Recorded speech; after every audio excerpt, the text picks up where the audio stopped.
Yeah.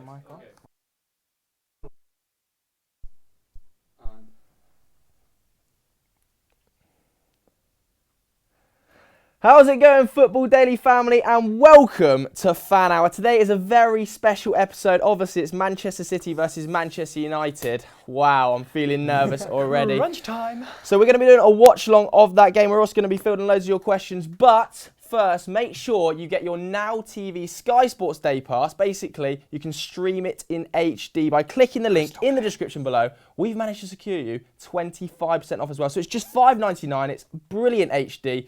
Definitely worth it. Bargain. But it's not just me, Chris and Zach today. Oh, no. We've also got Social Corner. But who's over there? Hello. Yep, it's me, Olivia, and Adam here in Social Corner answering your questions. So if you've got a question, send it in over the Twitter hashtag #FanHour or drop it in the comments below and we'll ask the boys. But don't forget to screenshot your Now TV Sky Sports Day Pass for a chance to win a United or a City shirt. Ooh. Our first question, though, is from Tyler95. He wants to know about the team news. Basically, there's no striker. Shock. What is Pep Guardiola doing, and how is this going to affect their Does team? he want to score? It's an interesting Over one. to you guys. Jumping straight in there with the lineups, aren't we? I'll read them off. You know, we've not got on-screen graphics. Not about that big budget life. Manchester City's current XI to start: Ederson in goal, Danilo, Company, Otamendi, and Delph. So Delph's come back in. Danilo making a surprise appearance. And then in midfield we have Gundogan, Bernardo Silva, Fernandinho, who didn't have the greatest game in the Champions League, did he? Hard task in there against that midfield three of Liverpool. And David Silva, Sane and Sterling. So no recognised forward. Striker. He's Brave. gone with the Craig Levein 4-6-0, sometimes deployed by Brave. Spain, where Isco plays in that false nine position.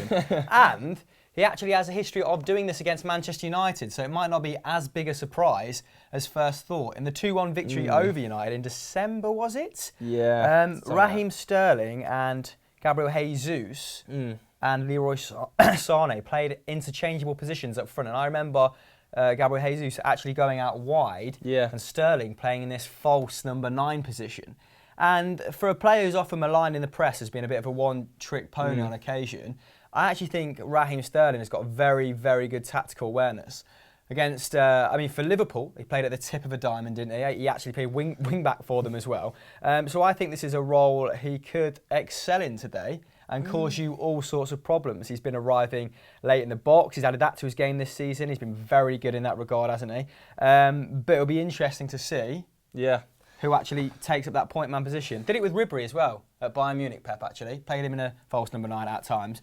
But I'm going to go over the United starting lineup now, and you're going to give me your opinion as the United fan. Stakes are a little bit higher for him today. There's going to be salty tears rolling down that freckled face of his, I assume later. Me and Zach are going to absolutely lap it up. So, right, Man United starting lineup, bro. De Gea, Young, Bailly. Good job he's back. Yes. Smalling, Valencia, who's obviously skipper. Jesse Lingard, the big game player. Good. You've glad sort to of see Jesse in that. fallen in love with him this season, haven't you? Yeah, glad to see Jesse in that. Matic, Pogba, Herrera, Sanchez and Lukaku. Yes! So it appears that you're playing 4-3-3 for the first time in what feels like a long time. Oh my word, it's finally happened. Jose has caved to our demands. I'm absolutely delighted. Finally, Paul Pogba might get a bit of freedom. I think the last 4-3-3 we saw might have been away at Everton, when I think Paul Pogba had potentially one of his best games of the season.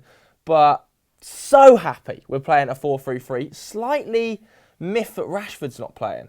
Rashford loves playing at City. He really enjoys big games. I remember him tearing Di Michaelis apart at the Etihad a couple of seasons ago. So slightly miffed he's not playing. But Sanchez, with the goal last weekend, you're hoping he continues his form because he's had a very slow start in a red shirt. 2-11 it is. Zach, what stands out for you there? What are your score predictions early doors? I am going to predict a big one. It's going to be 4-3 City. Wow. Goal Definitely scoring. finishing 0-0 now. Definitely not Why would you say that? Why would you ever say But that? the one thing I'm interested in is he brought back Fabian Delph. Because when they're in the attack, essentially what they do, although it says... Did he not play against Liverpool? Fabian Delph. No, I don't think so, mate. No. But essentially what he does is when they attack, they go into a 3-back formation, he pushes into midfield. But do you think it's a little bit a surprise that he's gone with 4-3-3, especially when... do you think he's done it because after the Liverpool game? No, I think he's gone for potentially in a bit of reaction to Liverpool game. It's not the worst shout. I mean, he's been completely against playing a 4-3-3 for and then he's seen Liverpool the season, do it, and they beat them. It might be the case, but either way, I'm still not confident. I have to say, it's kind of a lose-lose for me.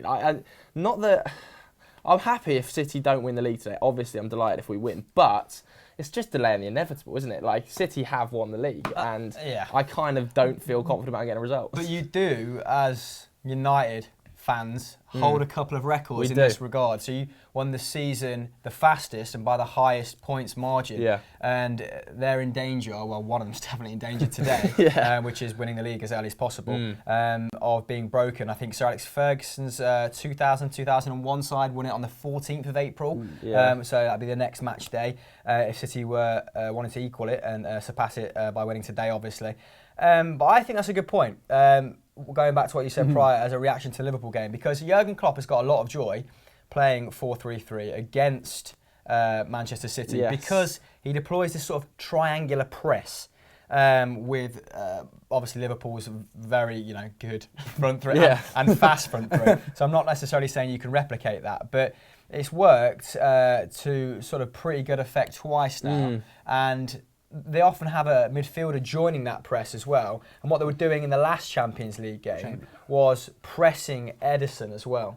So they sort of identified that you can't give Ederson this time and space on the ball like Spurs were doing, and sitting off, because he will pick out 50, 60-yard passes. But yeah, I like it. You can't just go with a high press, though. It has to be intelligent pressing. Yeah, of course. So I'm so glad Eric Bailly's back as well. Just one more. Chris Smalling's there as well. He's so prone to errors. I know. Just please, the last time we did I sort of watch along. This is really our first watch along, so go easy on us. We're here to have a bit of fun. But kind of when we did the last watch along on deadline day, it was obviously United Tottenham, and I think what was it?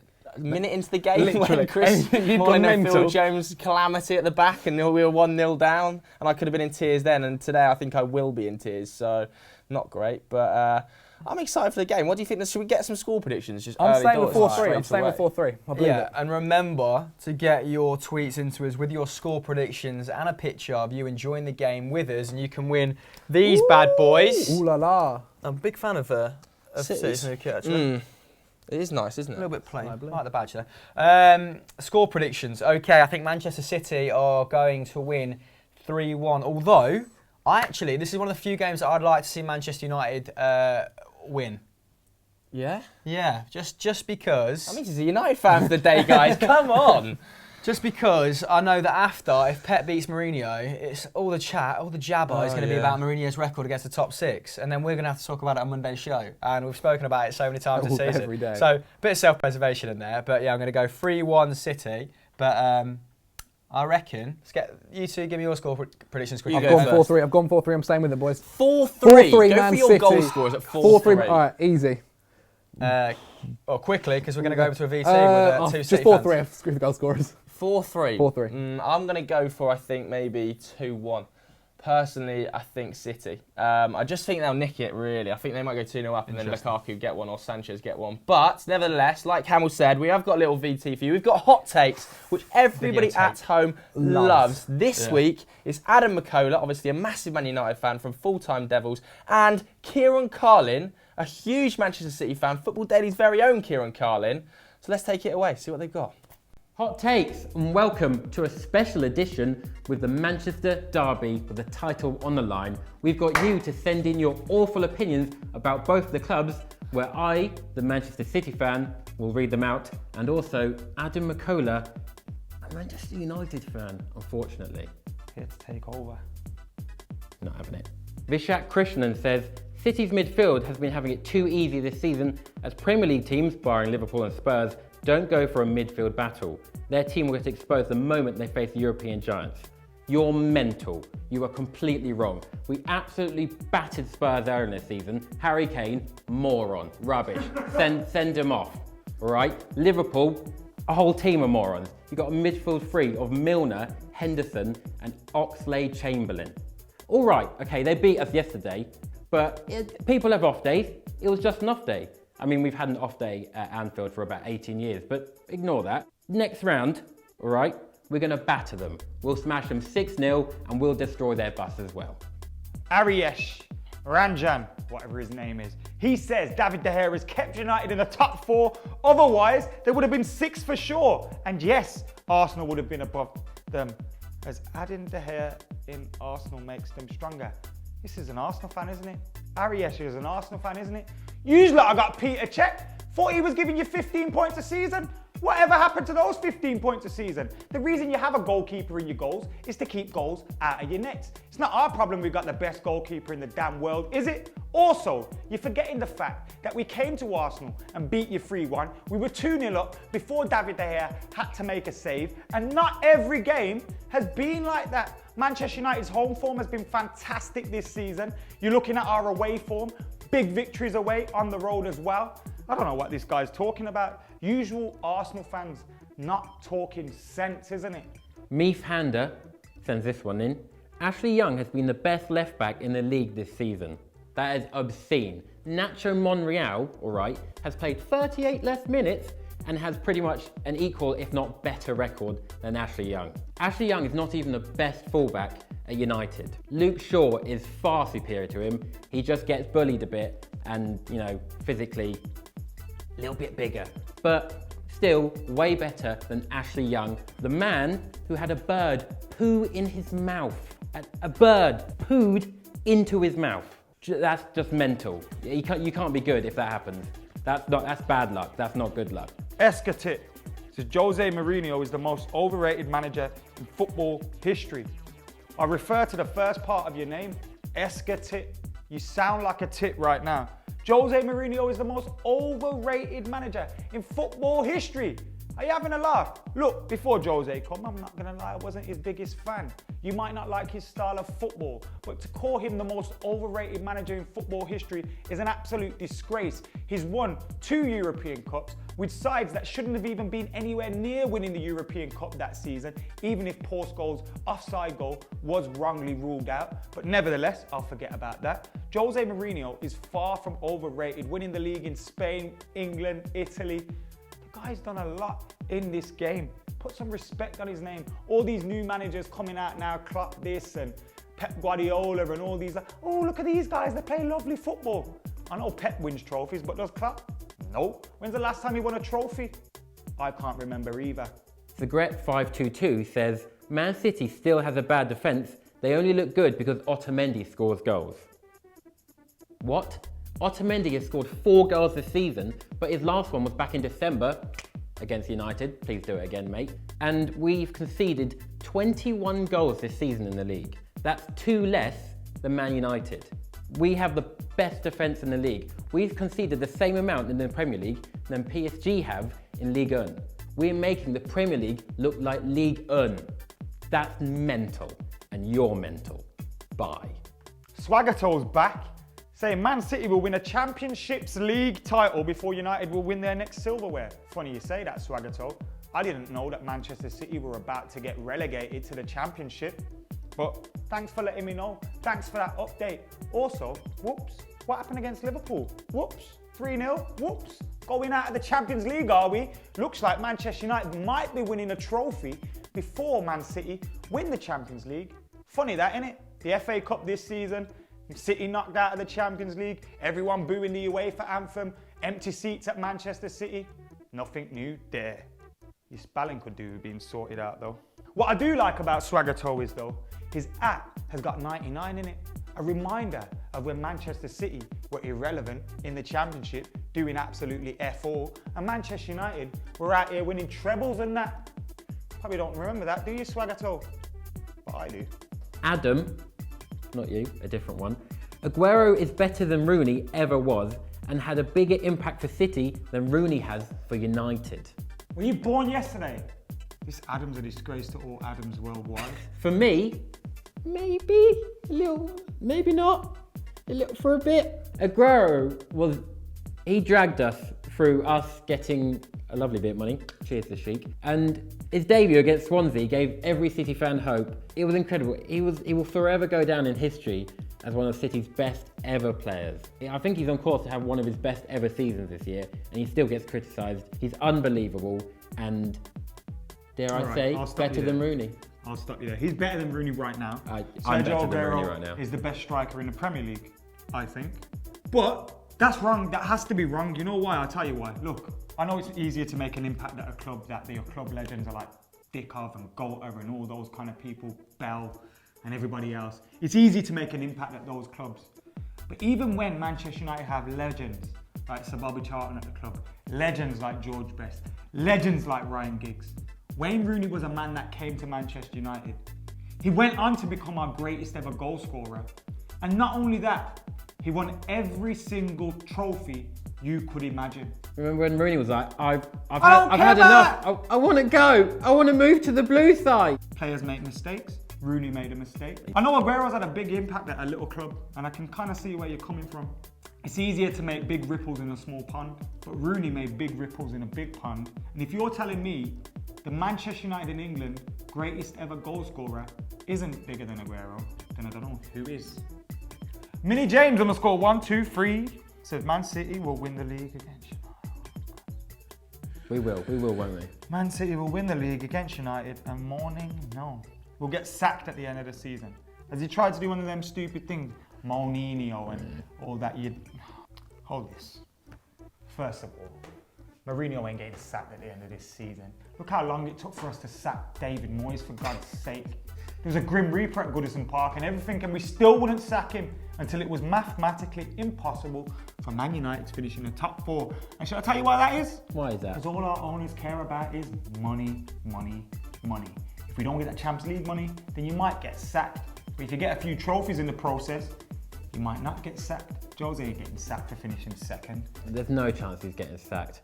But there's he doesn't deserve to be sacked. No, well... What are you about, well? No, it's just boring, isn't it? For who? Everyone. Apparently everyone hates us, but we play boring football. Why are you watching us to be entertained? Is it brutal when you watch them, or is it alright? Oh, I don't even like football. Not anymore. Do you think we'll beat you today? No. You're not coming for a win. You're coming for a 0-0. That's all you're doing. I'll take that 0-0 right now. Pep, if you're watching, which I'm sure you am, he's bold. Put Edison in midfield just for a laugh, because we'd still beat them. Doesn't he play in that position anyway? Pretty even much. when he is in goal. It's incredible. Score predictions, Mikola. United are going to win 1-0, and the title race is back on, baby. I surprisingly disagree.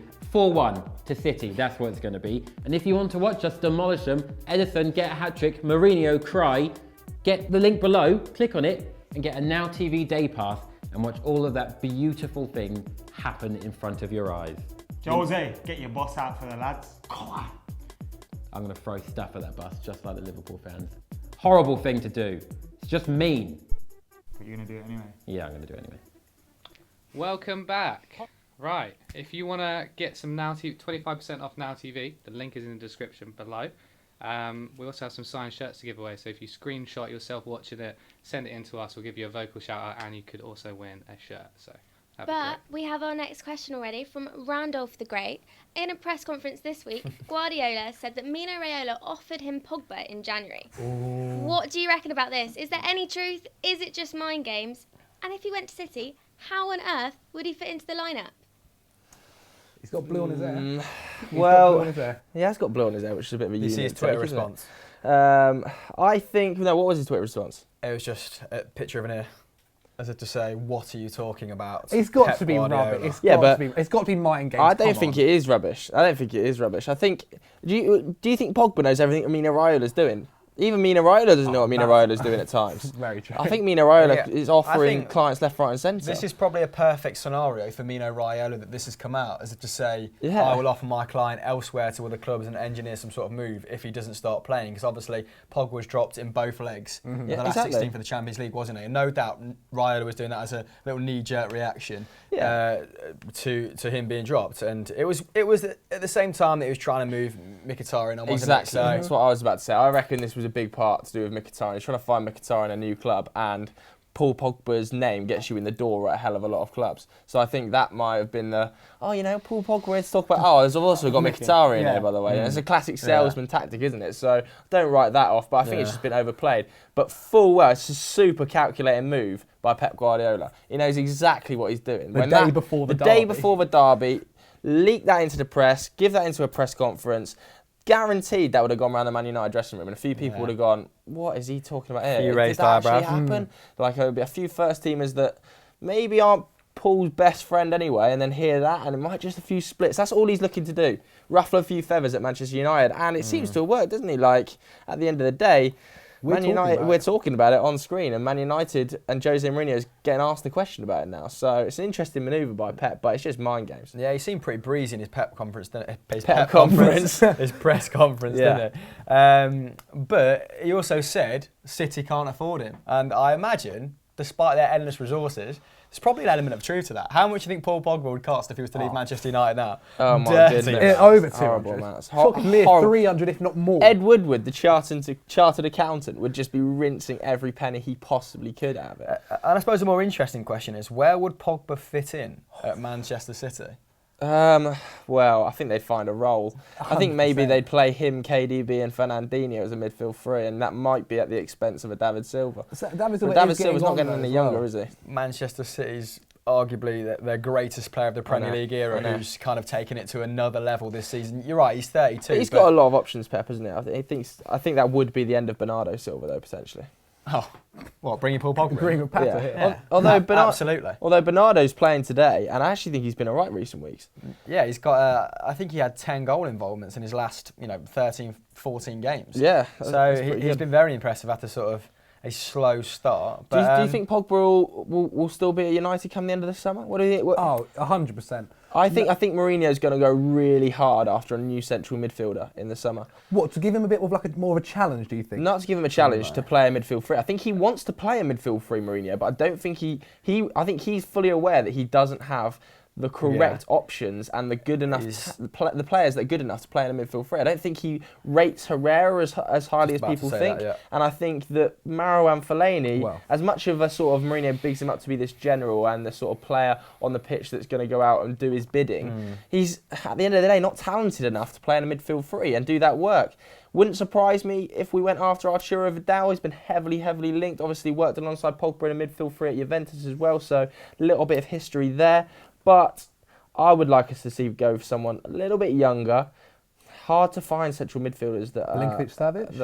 Milinkovic-Savic is well bigged up, but he's going to be a €100 million player. He's going to cost He's going to cost so much money. And also, he's a rampaging central midfielder that carries the ball and dribbles past players. It depends how insistent Mourinho is on kind of persisting with the 4-3-3, because he kind of... Well, that's the he kind of switches back to the 4-2-3-1 a lot of the time, doesn't he? But I remember when you went 4-3-3 after your loss against Chelsea early last year, and I think that was Pogba's best run of games after the turn of the year. I think he was contributing to a goal every 0.5 games after that. But it sort of died down a little bit again, didn't he, when he was struggling to find form, and he seems a lot more comfortable with playing in that midfield too. But we want to see Pogba a little bit more advanced. But it is interesting that him and the national team manager, Deschamps, play Pogba in a sort of more reserved role. What does that say about him? Interesting questions. It's an odd one, yet but to be answered. Like the sort of perfect player for me as a Manchester United fan to slot into that midfield too would be a player like Kante. You could slot him alongside Matic, and then that would give Paul real free rein. Chelsea's title-winning midfield. Yeah, and then chuck Pogba in there, and you've got a real good midfield. But I just don't feel like our defence is strong enough without two screening midfielders. And maybe that will be resolved by Jose signing a central defender in the summer, which he's quite likely to do. Obviously, been linked heavily with Jose Jimenez. But I think he'll sign a defensive midfielder as well. I really do. I think he'll sign a centre-back and a defensive midfielder. He went for the centre-back in the summer in Victor Lindelof, didn't he? And I think he was hoping for more out of the Swede. I still think he's all right, Lindelof. I think give him time. He's still very young as well. He's done fine, very young. But at Manchester United and in Jose Mourinho's situation, you need someone to hit the ground running. A couple of okay stints at right back as well, hasn't he? I don't think he quite trusts him at centre back berth yet, but he did definitely buy him as a ball playing central defender, didn't he? He was completing X amount of passes per game for Benfica. It's definitely Eric Bailly's biggest weakness, his long passing range. You've been linked with quite a few players who kind of have similar skill sets to Michael Carrick. People feel like you need that sort of player, don't they? And that's why Julian Weigl has been a consistent name that's been mentioned. Not been played an awful lot at Dortmund this season. Has definitely seen a dip in form, but so have Dortmund in general. Who would you like to see come in central midfield then? It's a really hard one. I would have liked Naby Keita, but he's obviously gone to Liverpool. Liverpool did great business securing him so early. I think there are very limited options for Jose Mourinho this summer. I don't see him being able to go out and pillage many other Premier League teams, and I don't really see where the options are across Europe. I think maybe he might look at a Real Madrid midfielder, maybe a Mateo Kovacic. You don't see him get Mateo Kovacic out of there for a particularly small amount of money. He's also box-to-box midfielder, isn't he? As in, I don't think he's the most disciplined. So if you're looking for that disciplined player to screen the back four and have that great array of passing, I'm not sure you got. I don't think they necessarily have to be a pure screener. They need to offer support to Nemanja Matic. Nemanja Matic is the pure screener in there. They need to be the option that can not go forward like Paul Pogba, but sits alongside Matic with more energy. Matuidi, what about, because he went to Juventus for free. No, I think that was a great signing by Juventus, and he's been performing really well in the Serie A this season. But I think Vidal would be a fantastic signing. Yeah, I think he'll see out his career at Juventus. But yeah, Vidal depends. You know, He's whoever also comes in at the beginning of next season. Whoever comes in at Bayern, it depends how they want the club to evolve. If they bring in any young personnel, if it's a Nagelsmann from Hoffenheim, likes young players, doesn't he? You might see an overhaul there at Bayern Munich, and you might be able to nick him for 30 mil. Yeah, exactly. The game is just about to start, by the way, so make sure you get your Now TV Sky Sports Day Pass by clicking in the description link below. We've got you 25% off as well. You can stream it in sparkling HD. This is a game you do not want to miss, so make sure you get that Now TV Sky Sports Day Pass. We're watching it on Now TV. It's crystal clear. But let's go back to Social Corner just before kick-off and get another one of your questions in. This is quite an extreme question. It comes from the King Slayer. Goodness me. He says, Early doors for this. Yeah, he says, will Mourinho be sacked at the end of the season if he loses What this game? is he on about? It's quite out there. What do you think, Jalab? You may as well take this Come one. on, like people, I don't understand why people have made this big thing out of Mourinho. Like he's had a bad season. You're second place, and you're against a team who have been unbelievable this season. Like the reason they're top is because they weren't unbeaten for so long. I don't understand why people are moaning about how Because the style of football we play is disgraceful. But at the end of the day, if you win the Premier League and you're playing that sort of football, are you that? But we're not winning the Premier League. You're second right now. I know, but that's the point. Where did you finish last season? We're not winning the Premier League.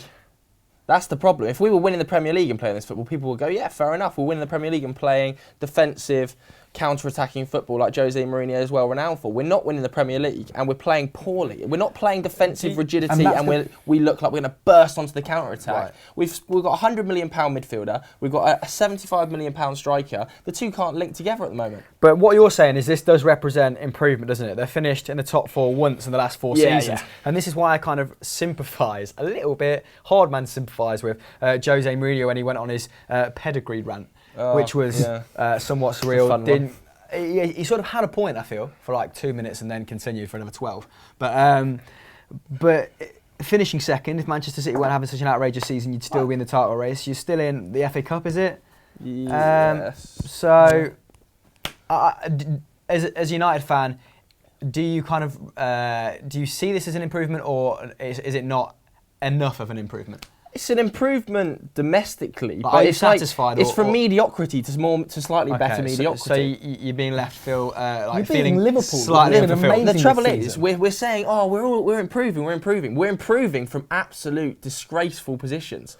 If we were improving from second or flying in third, yeah, but the margins are very fine in the top We're improving four, from sixth to fifth to second. Right. It's not where we're going from third to second. We're improving from fifth. Yeah, but look how easy it is to sort of fall outside the top four. Chelsea are currently occupying what's fifth, and they're 8 points behind Spurs now. Spurs won again today, didn't they?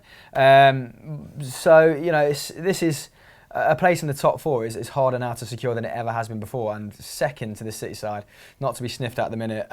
True. We might not even get second. Let's not take that as a given. Well, Liverpool are they still behind you? Well, still behind you at current. I know they're playing. Well, they drew with Everton, didn't they? But they're going to go. Liverpool are going to go. Klopp's been very heralded this season, and everyone continues to talk about it in a positive nature. And you're still above them in the league. It's kind of correct. But he's got 1 point behind us, and he's on the verge of reaching a Champions League semi-final. We dropped out to Sevilla after an absolute embarrassment of a performance. Went out of the League Cup to Bristol City after an embarrassing performance, and we're still behind Man City. So do you think he should be sacked? No, definitely shouldn't be sacked, but he needs to be doing a lot better. And maybe that's down to recruitment, but personally, I feel like it's down to tactics. He's got enough players in this squad to be doing better than we're currently doing. He's got enough attackers in this team to be playing more attacking, fun, interesting, and I don't know, like our forward line, Martial, Rashford, Lukaku, Sanchez, we should be flying at teams that are in the mid to low table. The fact he got his 4 targets as well at the start of the year, I think a bit more kind of expectation came with that.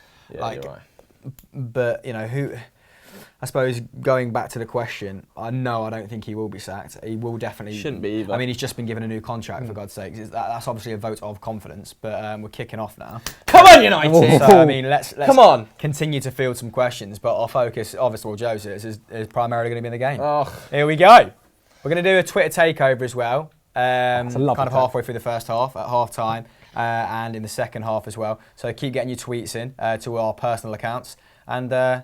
maybe a little Instagram Live as well later on. Yeah, why not? So we should get another question then, because it's back with the hair at the moment, so let's go. Social corner. Right, hello. We have another question. Speaking of Jose's upcoming transfer targets in the summer, who, maybe more to Joe this one, who would you like to see Mourinho bringing in to United in the summer? So I think we briefly mentioned it then. I think we're definitely going to look for a central midfielder. I don't think we're going to go for any more forwards. The forward line is very, very stocked, isn't it? Maybe a more interesting question would be, who would you get rid of, Joseph? Who would I get rid of? Smalling, get him out of there. I'd get rid of one of Smalling and Jones. I think they've served their purpose at the club now. I don't really think we can go much further with them, or they can offer us much more. Ashley Young, bird pooed in his mouth. I don't know. I kind of feel like central midfielder is not more important than a central defender, but it's as important. Because that might sound stupid because we've obviously signed Paul Pogba for a lot of money and a Herrera recently for a lot of money, or 3-4 years ago now. But I think we'll lose Smalling. Maybe Darmian will go, Blint will go. Darmian will go and Juventus will turn him into an absolute baller. Yeah, potentially, but it just doesn't suit Manchester United. Definitely doesn't suit Jose Mourinho. I think it's important. Luke Shaw's got to go, surely. Yeah, Luke Shaw will go. We've got to keep Eric Bailly very fit. That's whoever is in charge of the physios. That's one of the keys. If Jones could stay fit as well, then you're kind of more comfortable with that centre back pairing than. I think Mourinho much prefers Smalling than Jones. But are you as a fan? I think it's the best of two evils. They're both poor. But I would go Chris Smalling. But Rojo. Because... Marcos Rojo actually put together a really good stint in Jose Mourinho's first season, especially... When he moved from left-back to centre-back. Yeah, when he was playing alongside Marcos Rojo, Marcos Rojo and Phil Jones at centre-half were really good, but he's just so rash and he's just not of the calibre you need to win a Premier League title. I would potentially... I think Jose's going to have a look at Jose Jimenez at centre-half. He's been going after, hasn't he? Samuel Umtiti's even said... Jimenez, 60 mil release clause, right? Yeah, I mean, Jose's even... Sammy Umtiti's even said that he's been in talks with Manchester, been in talks with Jose Mourinho, or Jose's reached out to him. Yeah. Umtiti's going nowhere. I think that's a classic case of a Barcelona player buying a new contract, to be honest. But nevertheless... Because his release clause is pretty low at current, isn't it? I'm pretty certain that we'll sign Toby Alderweireld, or at least we'll have a good go at him. That sounds to me like a very Manchester United signing. Just a little observation about the game. Currently, it looks like Bernardo Silva is currently playing in the false number 9, Raheem Sterling out on the right, and Leroy Sané out on the left, where he was absolutely pocketed by Alexander-Arnold against Liverpool. Do you know, he lost the ball more than any other player on the pitch that day. Oh my God. That one is coming down with snow on it. Do you think Danilo will still be at City next season? Or do you think he's another... He's not the worst backup. Who was the lad that Pep signed in his first season? It was a winger. Zinchenko? No. He sold him at the end of the season. Jesus Navas? No, not Jesus Navas. Oh, he didn't sign Navas. He came from like Malaga or something like that. He's got a phone, Google it. Okay, Nolito. Nolito. I kind of feel like Danilo is the new Nolito. Well, I mean, Nolito chipped in a few goals, didn't he? But I think Danilo knows what he is, a rotation player. Yeah, but to see Fabian Delph left back. And he can also play CDM. I think Danilo's a pretty useful squad player. I wouldn't expect him to go anywhere anytime soon. I think he's... if I was Danilo, I'd be delighted with this role. Yeah, you're probably right. Pog we just say as well, Pogba's off. very advanced. He's basically playing as not an attacking midfielder, but clearly at the tip of a... Just the tips. Of the free. That's what I'd want him to play, though, in terms of... I think every fan needs Pogba to be the more forward one of the three. Yeah, well, that's what... I actually think you're right in terms of... He's almost you need to sign... You need to sign another centre midfielder just so you can get the best out of Pogba. In terms of a defensive guy, I think, as you said, Kante is right. I think you could probably get Julian Weigl, as you said, for a I don't think cheaper Julian price Weigl was the right man for us. I don't think Julian. I would have said massive question marks remain. Last season, I said Julian Weigl would be the right fit for us when we hadn't signed Nemanja Matic. I don't think you need two players that are going to sit that deep and distribute. So do you want more? You want more of a runner? Yeah, and I think his stock has sort of declined massively as well under sort of Peter Bosch and Sturger at Dortmund. Here we go. Ball. Great ball. City are in. David. Ashley Young. How has he got that away? Possibly the best bit of defending I've ever seen. He's fallen. Did he handballed it? Did he vaz his head before the game? It's just rolled off his head. I feel like he's definitely handballed it. This is definitely a handball. He slipped and it's just bounced off his head. He's so lucky. I think he's slipped and he's handballed it. The City players are going absolutely mental. We're waiting. If it's a head, then it's one of the best bits of defending I've ever seen. Tackle. It's a John Terry for England moment. It's a great ball. That was mad. It's not one of the best bits of defending at all, Joe. He's so lucky. He's so vertical lucky. and he's used his head to clear it. He's lucky. He's just fallen. It had 5 minutes for Joe to make his first deluded Manchester United statement. That was a great bit of defending. He landed on his backside, mate.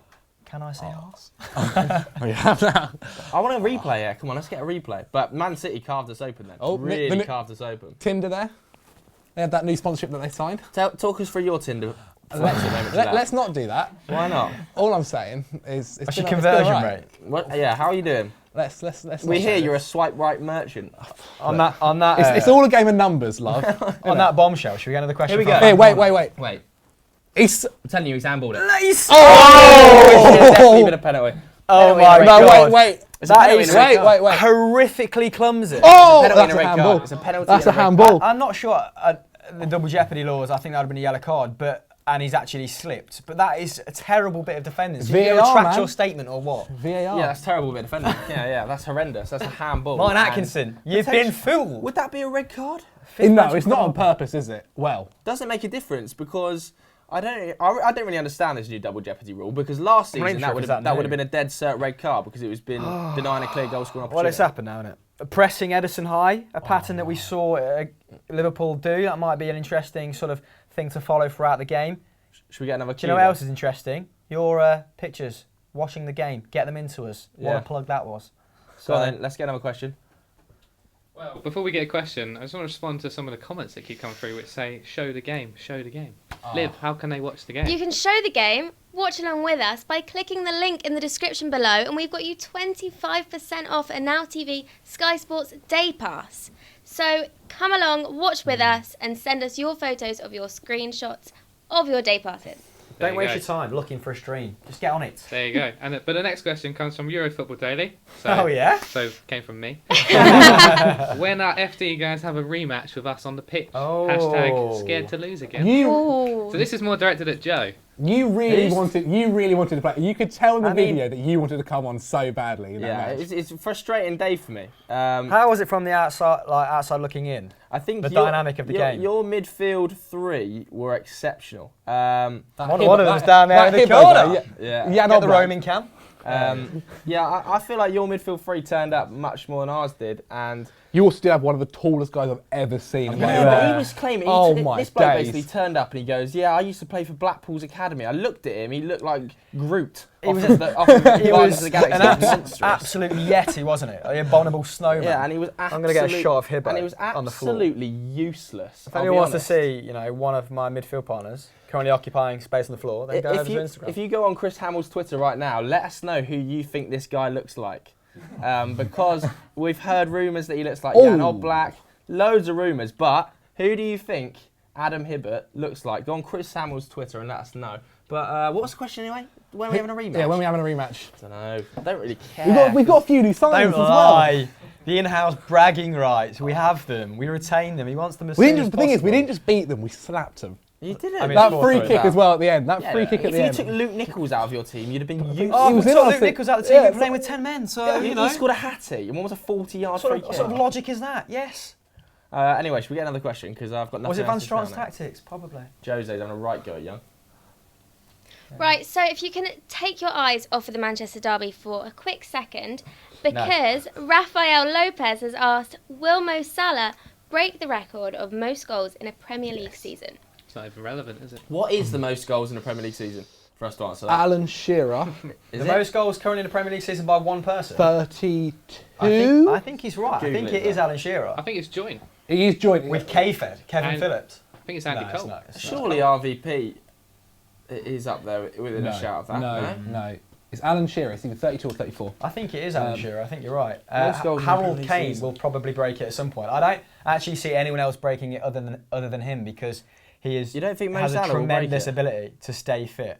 Will Mo Salah break it? Was that the question? Yeah. I think he's 4 or 5 goals ahead of him as well. So I've absolutely embarrassed myself there. Yeah. But, To be fair, I mean, what are we supposed to say? Alan Shearer. At this point, I actually don't think he will. I think how Klopp, many games left? 6. I think Klopp will rest him for quite a lot of the remaining games to focus on that Champions League, and especially with that groin niggle he got at the weekend.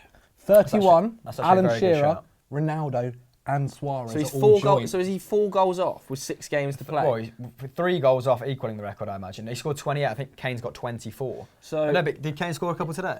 No, Ericsson got both. Oh, Ericsson Thought got it both, was, didn't but he? it turned out he didn't. There's Adam Hibbo in the background there, just making noise as usual. I think he will. He's got more games than he has to score goals. So and he's been on, Should we just on say we hope he fire. does then? Yeah, fingers crossed. Because he seems like an absolute gent. Go on, the next question. Let's get another cue. Next question comes from Amrit, who says, "Can United win the league next season, and what will they have to do to win the league Go next on then, season?" Tomlinson. I don't see a reason why we can't win the league. I think you've said it before. Such from Lukaku. I think you've said it before, M1. actually, Hamster, that if Jose wins a league whilst Pep Guardiola is here, it'll be his greatest accomplishment as a manager. Yeah. It's right up there. But not just Pep, just the calibre of manager that is currently in the Premier League. If any of whenever they win this league, the next league, I think it's the best accolade in management at current. Yeah, I think you're probably right. I think we can win the league. I think it's going to require not a meltdown from Man City, but something to go wrong there, surely, because at the moment they're so far ahead, and I only see them improving in the summer. I think maybe they'll sign a couple more players and they'll get even better. And what me and you were talking about before the game, there's oh my god! Oh, that was a Great beautiful ball. Was that under Herrera? Yeah. He has got a him. knack for Fair play. interceptions, hasn't he? But we were talking about before the game, the great thing about Manchester City is they spread their goals across a lot of players. So I think their top 5 combined have around 84 goals. Yeah, whereas so Manchester United is around the 60 mark. We've got a big drop off. I think your drop off is after Martial, right? Yeah. Well, that was the same last season Yes. though with Zlatan. He was basically scoring all your goals. Yeah, but we've got better It's this like a season. 35%. We've got four players On double in double figures. figures this season, which is much better than last season. So that's a positive. But players like man on screen right now, Paul Pogba, have to start chipping in more. He's got 3. Yeah. Him and Juan Mata have 3 goals each. And you weren't expecting this amount of goals from Jesse Lingard either. No, I mean Jesse Lingard thankfully has stepped up in a big way, but Juan Mata has to contribute a little bit more than 3 goals. I have to Feel a say. bit sorry for Juan Mata. Doesn't really get consistent run in the side, does he? And he's Should return back to the beautiful Liga, little shouldn't they? footballer. Go back to Valencia. Well, we actually spoke about Juan Mata a little bit. I don't know whether he'll still be there in the summer. But Yeah, I mean, United have a free kick, by the way, I guys. feel like if United try to shift someone in, it might be Juan Mata in that forward role. I feel like if Juan Mata stayed there, he'd be a United a favour. Who is that? Alexis Sanchez. Awful free That is kick. terrible. What is he doing? These drop kicks as He's well from after it Edison now, are Sanchez. unbelievable. Do you think? Does Does anyone think Sanchez Oh, is he's- going to get to 10 goals? Oh, Sterling, see you later. Send him for a hot dog. That's all come from Edison and a drop kick. Does any of you guys at home think that Sanchez is going to get to 10 goals for United by the end of the season in the league? In the league? In the league? What's he on in all competitions? I think he's on 2 in the league. I think so that's probably a bit of a loaded I think question. he's scored on his 3 debut in all in the League Cup competitions. as well, didn't Oh my! In all competitions, then we'll say. What, 10? No way. We're only in one more competition. 7 more. Oh, in the FA Cup as well. I think he'll struggle. I think he'll struggle big time. We've got an FA Cup semi-final against Tottenham. It's not the easiest tie either. Yeah, okay, but just one hat trick and he's in. Yeah. Just a hat the one. trick. You know, at the anyway, business end of the season. Should we get another question for the people at home? Keep sending them in. Right, so we're kind of getting distracted by the football here, but you could too if you get the link below and get the Now TV Sky Sports Day Pass. You could be watching along with us. But we've got a comment Good win from there. Gary Big up in Gary. the comments. Gaz. He says snail. Gazza. Everton will win the league next season. Mark my words. Come on. Is it? Oh, wait. Who will win the league next season? Son. Everton. Liv, why are you fielding such atrocious questions, mate? That's. It's just what the people Trying want to to set us discuss. up. Gary, This is great pressure from United here. what is company doing there? Company doesn't care, does he? They've definitely adopted a much higher press than normal, haven't they, Manchester United in this game at the moment? But I think they've definitely learned that from the Liverpool game. Jose's not a big presser. And that might be why Herrera's started, because he was so busy. It's a corner to United. And I suppose you're a bit short of options, but... Oh, it's not going to be challenging. But no, the simple answer is Everton are not going to win the league, Gary. Maybe a better question then. Will Everton even get Europa League football next season? I hope not. Will Sam Allardyce still be there? He doesn't tend to stay. How long was the contract he signed, Big Sam? I'm not sure, mate. Possibly 6 I'd months. just be saying 3 years. It's whatever. He's never got a team relegated. Does anyone care though? Should we go to the next that's the only question? point. Gary, you've really disrupted our flow here. Next question. Tricky. Go on, Pogba. Oh, lovely. Round the houses. That is outrageous from Pogba. Oh. Go on then, let's get the next question. Next question comes from Siraz Frapper. He says, should Martial leave Manchester United? That's a brilliant question. Because I actually think as a neutral that he should. I think he's in danger. Somebody else take it while I finish this slide. I think he's in danger of regressing at the moment, Martial. He had a tremendous start to the season as well, didn't he? And at times he can look absolutely unplayable out of that sort of left-hand side coming in. He featured in that the French game, France game I should say, with Ousmane Dembele and Kylian Mbappe. Yeah. And they looked unbelievable. And considering he hasn't actually got that much game time, you'd think, rubbish. If you were him, especially at the age he is now, you'd be looking maybe for a move. He's a bit like Batshuayi, where you need game time to improve yourself. But he's and you're not really getting as much as you like at United right You were now. pretty critical of his attitude last season. Has that changed? Well, do you know him personally? I don't know. Just speaking to the sources. No, I don't know. I would stay if I was him. I don't know where else he would go other than a step down.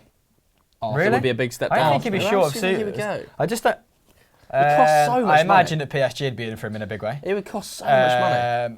What's their current front three? Neymar, Cavani, and Mbappe. Where would he play there though? Probably not. Would he play there? Like, this is my big problem. If you were Tony Martial, let's say you wanted to leave and join another club, does he get in at Arsenal? I don't know whether he even gets in there without Aubameyang. I was trying to think a little bit outside the box there. Maybe Juventus, but they've just bought Douglas Costa, haven't they? You've got Griezmann available, so maybe an Atletico Madrid could have a snip. But it doesn't strike me as a very Atletico sort of player. And he cost like 100 odd mil. And so, that'd be mad profit. so let's say he was maybe a club like Tottenham, but then he doesn't start there. Oh, Chelsea Tottenham, doesn't no start chance. there. Man City definitely doesn't start Does he there. have to go out Liverpool to the doesn't wing start then, do you there. think? He plays on the wing anyway. I actually think he's a better winger than he is centre forward because he likes running at players rather than running off them. I think one of his worst attributes is his off the ball movement. What about Bayern Munich? They're in desperate need of replacing sort of Robin and Ribéry. James Rodriguez, he's been contributing to a goal every 0.8 games, I think 0.9 games this season. Brilliant. He's 9 assists so far. I don't know if he assisted today actually when Bayern Munich won the league. Probably the best suitors. But they might actually be willing to splash some cash this season. Obviously, Corentin Tolisso is their current record signing for £40 million, which is, they're going to have to join in this manic spending soon, aren't they?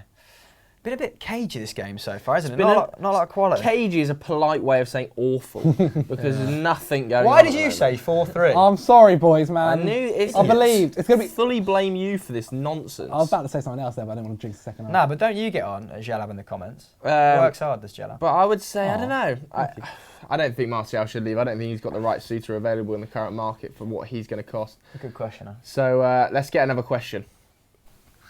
Yeah, keep tweeting your questions in using the hashtag FanHour. But Aras Mataz says, what managers do you think will be leaving in the summer? Antonio Conte. Aguda He's gone. He's gone. It's sad though. Like when Jose Mourinho came back to Chelsea, it's one of those times where I was like, oh. It was like a legacy. He's going to come back and he's saying, I want to do an Alex Ferguson. I want to be here for 25 years. And I was like, yes, mate, I want you to do that. And then he went. And it's been so sad being a Chelsea fan in terms of, what has gone wrong this season? Well, if you ask Adam Hibbert in the corner, he wants to release every player, barring Kante. And he's absolutely disgusted with Alvaro Morata at current. I think the criticism of Alvaro Morata are actually a bit harsh. I think he got into double figures. I think he's had the injury, when he joined, he still wasn't quite over his injury he had at Real Madrid. It's taken a bit of time, and I think next year maybe we'll see the best out of him. The one thing that annoyed me the most about Conte was doing that texting Diego Costa, you're gone. Like, what manager does that? It's ridiculous. Yeah, it was so bad. But there's other areas this season. Forget your striker situation. There's other areas. Well, no, I think the biggest problem for Chelsea is that He's having it. Well, yeah. Well, I'm just going. He's off ranting that. now. basically, last season we brought in. Nice. We were the first team to bring in a proper 3-back formation, and no one figured out how to play against us. And then this season they have. Every team has basically.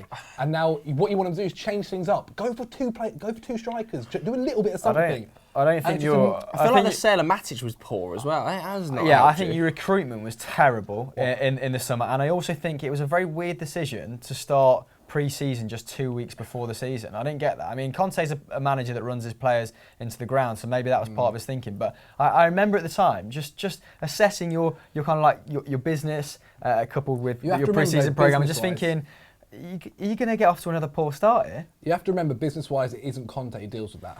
Well, I don't think there's anyone else buying Zappacosta, who I'm pretty sure I have a better physique than. Florini or whatever. What was the name of the fullback you bought? Emerson Palmieri. That's some great buy up there. Definitely wasn't Flamini. Oh, come on, lovely. Look how deep Sterling is in this game. There's a chance. David Silva. Question-wise, I think Conte's going to go. Wenger possibly. He said. What are we saying then? Wenger's replacement. Pato talks about it all the time. 3 more years. Well, Tuchel's gone to PSG now, it would seem. So, imagine if Unai Emery went to Arsenal. That'd be hilarious. Who do we actually think? I think it might be like having a look at Leo Jardim. Do you know what? Who is manager at the moment of? I think is it Schalke? Is it? No, it's not Fonseca. I'm not sure. I can imagine Arsenal going for quite a left field shout. Who's the manager of Nice? Lucien Favre? No, I don't. I think he's a bit old. I think Leo. Is he? Am I thinking of Leo Jardim? Monaco's boss. Yeah, that situation has to get sorted out quickly. I actually think he would placate a lot of the fans. As in, I don't think they'd be overawed with Jardim. Yeah, but I think they'd be happy with him. What do you think of this game so far? Just a couple of minutes each. I think it's been a terrible match so far, but I feel like it's about to burst into life. City have had a few little half chances. They're also passing the ball around. United are pressing super high, but hopefully it bubbles into life soon. Another option, I think, for Arsenal might well be Simeone.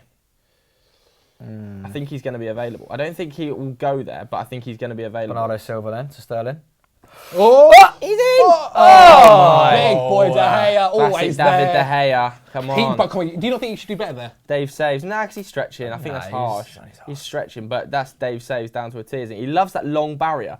He must have been training with England's cricket. When he first joined... Are you thinking the name of a cricketer? Couldn't think. I was going to say Ben Stokes, but I thought it was a PR disaster. When he first joined United, though, he was known for using his legs a lot. I still remember a save against... As a 19-year-old? Yeah, no, he is right. Yeah. He used to always do that. I still remember this save. Spread leg one where he'd kick it out. I still remember this save against Chelsea from Eden Hazard, I think like the FA Cup, where he's basically got you a second leg. It's a fairly bog standard save. Yeah, he has to save that one. Why are we even talking about anyway, should we get another question? Yes. Yes, we can. Oh, risky. Speaking of David De Gea, Uriel Carter says, will David De Gea leave Manchester United next season? No. Break Joe's heart. No, he won't leave. United will pay him an incredible amount of money and he'll sign a new 4-year contract. Isn't it looking to be 350? Sorry, what was the question? De Gea, will he leave? Oh, God, so bored of talking about De Gea. I actually think that time has probably passed. Ooh. Yeah, I completely agree. And United are in such a strong position. Pogba. And I think Keylor Navas is possibly one of the most underrated goalkeepers in the world, and people need to put a bit more respect on his name, to be honest. I would agree. He's been frighteningly good in the Champions League. Did you see that save against... from Higuain? Oh, my Lord. And I mean, it was kind of like there, but... It cost so much money to get him out of United. How much do you think? I feel like Real Madrid kind of conceded like the chase for him, and they're going for Courtois. Couldn't agree more. I think they've just switched priorities now completely. I just don't think they need to spend that much money on a goalkeeper. I think they could reach in, and if they do, I think they'll go for someone that's. I don't even think they'll go for a Courtois level keeper. I think they might try and follow Barcelona's. He's in. No, is he onside? Oh my God, first touch. He's off. But I feel like they might follow Barcelona's way of getting Marc-Andre ter Stegen. Playing a little bit of an understudy to an older keeper like he did with Bravo at the start and then taking over. It didn't really work well for Jurgen Klopp, did it? No, it didn't. That is a risk. No, that being said, I actually don't think... I think this 2018, I think Carrick's actually been quite decent. Who's at fault there then, and why is Nemanja Matic the most defence-minded player? Rigid back four. Don't know, but it's not good. I only just choked on a pepper pig. That route one from City there, you've at least rattled there. Lingard started so poorly. Although they are starting to like a bit ominous how David Silva's getting on the ball a little bit more, starting to look a bit more composed. Almost gave it away then. Curse of the commentator. It's just not. United are struggling a little bit. Lukaku's been so isolated. Sane's gone a bit more central. Yeah, it's not great. But anyway, if you're struggling to watch the game, click the link in the description below. You can get it in HD for just $5.99. Stop streaming it. You 25% off. Oh, get on your feet, Sanchez. What is he doing, stumbling about? Actually, I put out a poll on Twitter last week saying, would you prefer not to pay for it and then go through the arduous task of finding a decent stream every week, or pay for the stream if we got you it for cheaper than the going rate? We've managed 25% this week. Might be more in future weeks. You know, who knows? But it was actually very close. It was 52-48, which I was quite surprised about. I thought it'd be a landslide for streaming it illegally. If you send us a screenshot as well, I know we've been talking about it briefly, but you can win a Man United shirt and a Manchester City shirt as well. Also, don't forget to let us know who Adam Hibbert looks like, because I'm hearing Jan Oblak is just getting repeatedly mentioned. Company's having a bit. There's a corner for City. Oh, Vincent! I've just missed the goal! I've just missed the goal! What a header! Of course it's in as well. Oh my God! You saw it. He was absolutely battling Chris Smalling. Missed the goal trying to find lookalikes for Adam Hibbert. Oh my God! This reminds me so much of when they beat us. 1-0 and then his company scored that header. Company scored that header. He's in the same corner, isn't he? No, I reckon that other corner was from He does things. on Look the at other who's side. Chris. It's Chris Smalling. He's getting absolutely chucked. Smalling on the floor. Smalling getting thrown around like a rag doll. So why is Lukaku free on the front post, decent header of the ball, and you've got Smalling who's going to get physically dominated? 3 players in there that should be absolutely grabbing his shirt. I mean, that's a penalty. Yeah, literally. There's 3 players in there that should do better. I love that. I love Vinny Kompany. He does this celebration every. One of the nicest guys in football. That image of Vinny Kompany running in front of the camera is identical. That's a spitting image. If you layered it over each other, it would be a spitting image. Look at that unbridled joy. Vinny Kompany deserves that goal. He's a lovely, intelligent bloke, and he's actually played a consistent football this season when we all thought his time was done after with those persistent calf injuries. Such poor defending. From a first goal, I think he scored. I think he scored in other competitions. From a Manchester United fan's point of view, that is such poor defending by Chris Smalling, and it's not the first time that we have been open and exposed from a corner this season. It's happened consistently all year where we've not picked people up from that position, or we've been bullied, or Lukaku's been chucked about, or someone else has been chucked about, or Phil Jones is on his head. It's absolutely ridiculous. Like, we need to be working on set-piece defending. The worst thing as well, this came from absolutely nothing, that corner. That came from, I think it was Valencia doing a rubbish clearance. But barring the game's that's lovely raking ball, no, maybe not. But barring, I mean, defensively, you've been getting it very, kind of spot on recently, barring the games against Sevilla. I think coming into this, I mean, you'd won your last 4 games, but you also have the most shutouts in the Premier League. I mean, that is mainly down. Still the best keeper in the world. Mainly down to Dave saves. Because he saves, how many shots are United facing per game? Double that of Manchester City. 11 or 12. One of the things that annoys me when I'm watching sort of like traditional media is like some old hat pundit saying that, Manchester City play a very risky game in defence. And they actually concede the fewest shots per game in the Premier League. They're conceding around 6 at the moment. And I think that they're only a couple goals behind Manchester United. Tackle him!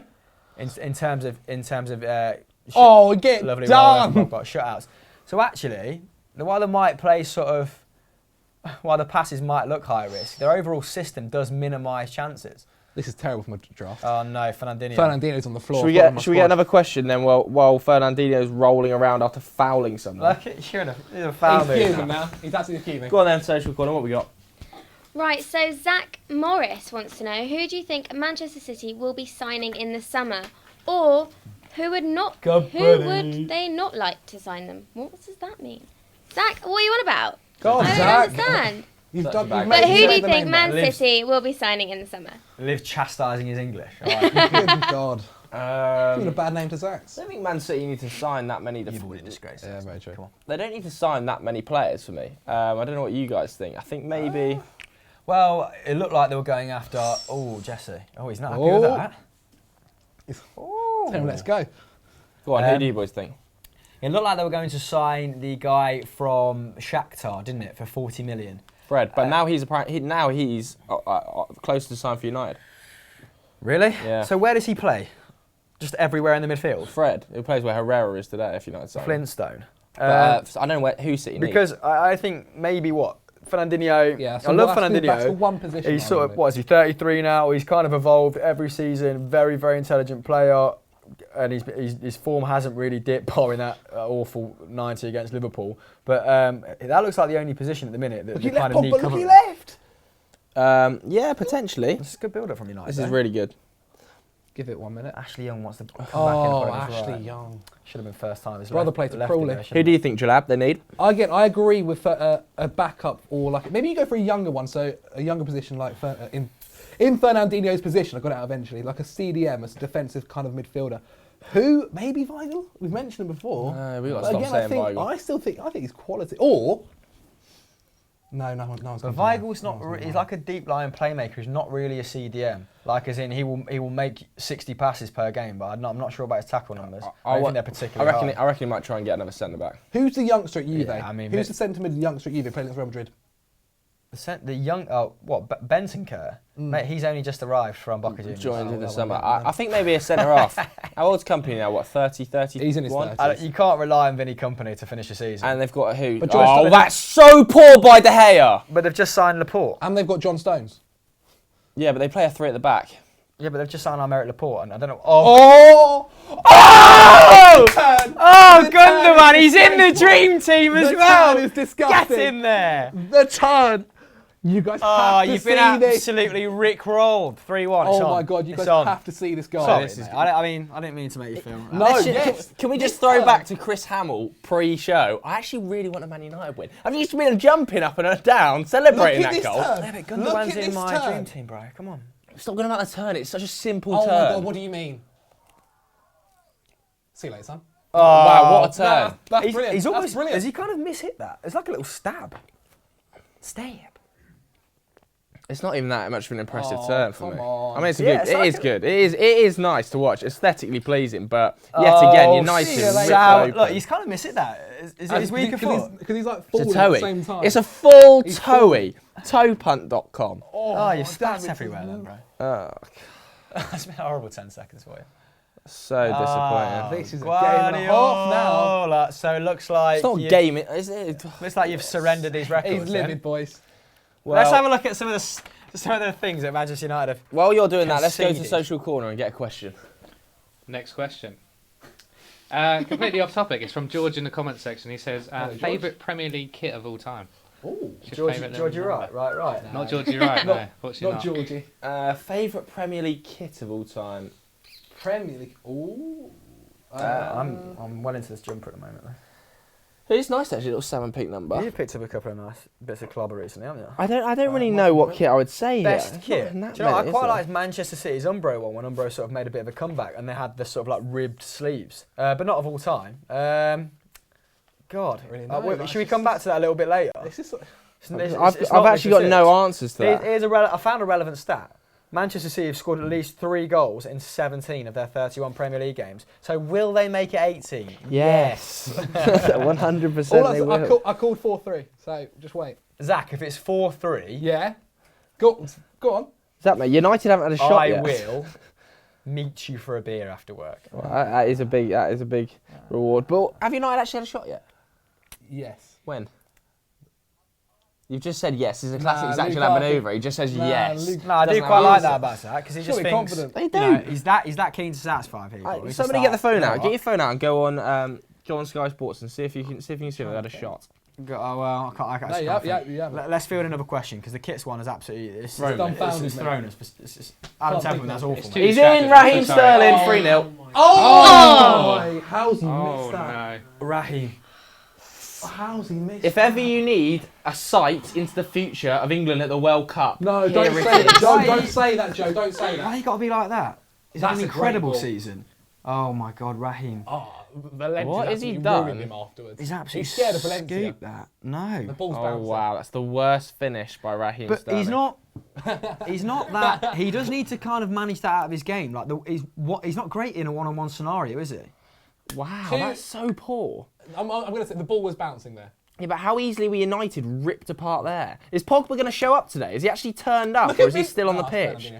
Yeah, I thought it was company and just What taking is that down his head. But... Pogba just trotting around like it's a training game. Oh mate, this Herrera you're slipping. getting pulled apart now. Look at David Silva. David Silva has the freedom of Manchester. We're 33 minutes in, and it's And Bernardo Silva is trying to sandwich it to the back post under no pressure. Bernardo Silva's just walked into the area. Anyway, let's get another question from Social Corner, because I think we were like halfway through one when that chance happened. Oh, Fergie's spitting. Right, guys, remember to click the link below for a 24-hour pass with Now TV to watch all the football. We've got the Barcelona game and the one we all want to see, the Arsenal game, tomorrow. Hey.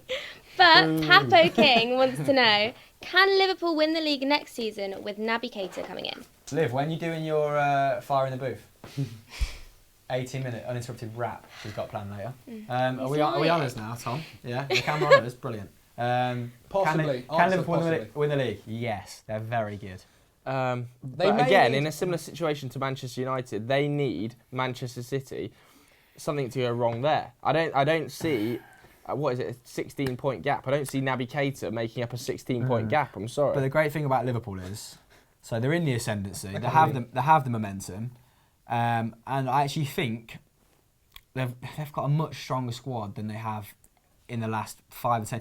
Liverpool's problem, big problem with Brendan Rodgers was, okay, people used to criticise him that he didn't have a plan B. You know, at times I think that was unfair. But if Suarez dipped out, if Gerrard couldn't play, they were in big trouble, weren't they? Whereas now I think they can deal with that much better. And he's made a couple of smart acquisitions. And Oxlade-Chamberlain's starting to look like an absolute steal at 30, which I'm not sure many Arsenal... Is it 40? Many Arsenal fans envisage. But, so I think they have a nice, strong squad. They've got a decent bench now, especially with Van Dijk coming in. Emre Can maybe leaving in the summer. They've got Naby Keita coming in, haven't they? And they've also got... Wijnaldum, I heard was very good against Everton today, playing a little bit deeper. But... and they also seem like they've just got another string, more strings to their bow than Manchester United right now. Oh wow! David. Oh, has he done it again? Done it again, Raheem Sterling. He's had 2 golden chances in 2 minutes. It's so hard to answer questions and watch football, isn't it? It's mental. Oh my goodness! This ball from Where's Eric Bailly? Why is Eric Bailly playing central midfield there? The goal is coming from. He's so aggressive, isn't he, Bailly? Bailly's positioning in this game. That's what I mean by the evolution of Fernandinho's game. You see his pass against Liverpool in the Champions League, where he dropped it in the back post. Just he's sensational football. Oh, that's so poor, United. It should be 4-0, bro. Yeah, it should be 4-0, and United haven't had a sniff. So, anyway, coming back to that question, I think about Liverpool winning the league. I think Liverpool are potentially. Liverpool are really the second best candidates to win the league. I think the only reason United are in there and in their bouts and above them is because they've ground out results, and I think it's actually harmed them in other competitions. Yeah, and I think people joke that where would United be without David De Gea? But there is an element of truth. You are facing double these shots Manchester City are per game, like I said, and Liverpool are actually conceding the second fewest amounts of shots, unless that's changed in the last month. But so the thing about Liverpool is the inconsistency against smaller teams, and when they couldn't break them down. But seemingly Mo Salah is doing that now, and defensively they have tightened up. So but I still think you'd get another centre back. If this summer I'd looking to get another centre back, it was to partner Van Dijk. Lovren was incredible against there. He was, but I just can't rely on it. Just can't rely on it. Matip as well. But Lovren risky. You get another centre back. But this is what I'm saying. Lovren and Matip are very decent options to have on the bench. I think Lovren's a little bit too much maligned, but there we go. Do you know, I actually completely forgot Nathaniel Klein existed until he played today. Yeah, that's how good Alexander-Arnold he was injured. He's been so unlucky with injuries, hasn't he, this season? Should we get another question then? Any other ones? Do it. Yes, we do. Next one comes from Henry. He says, what do you reckon the score would be if they were actually playing a striker, like Aguero? Big Henry! I like that. A bit of sass from Henry. Yeah. Such a dig. But like we said pre-game, they actually did the exact same at Old Trafford in December and tore us apart there as well. So I don't even know that it would be... I think this is obviously what Pep Guardiola has identified as Man United's greatest weakness. I don't know whether it would make any difference at all. Basically, the fluidity of the front three is causing our central defenders all sorts of problems. And David Silva is popping up all over the place at the moment. And they're outnumbering you in midfield, I should say. So that sort of that false number 9 with Raheem Sterling coming back, you're starting to see these little, I don't want to say triangles because that's what morons sound at Sunday League, but you are starting to see those nice little combinations from Manchester City in central midfield. Yeah, this is just disappointing for me. Stats just flashed up on screen there. 7 assists, 7 attempts on goal for City, 0 for Man United. And Man United, looking at this, we said it. I was actually excited at the start of the game. I was actually excited at the start of the game to see a midfield three and Paul Pogba given a bit of freedom to create. United have not had a sniff of the ball. We're just not getting on the ball. There's no confidence. It's another classic example of no one having the, not necessarily the ability, but somebody just to put the foot on the ball, pass it round for a little bit and relax everyone. Everybody's so panicked at Man United all the time. Look, I could see companies get in front of Smalling already then. That was outrageous body position from Chris Smalling.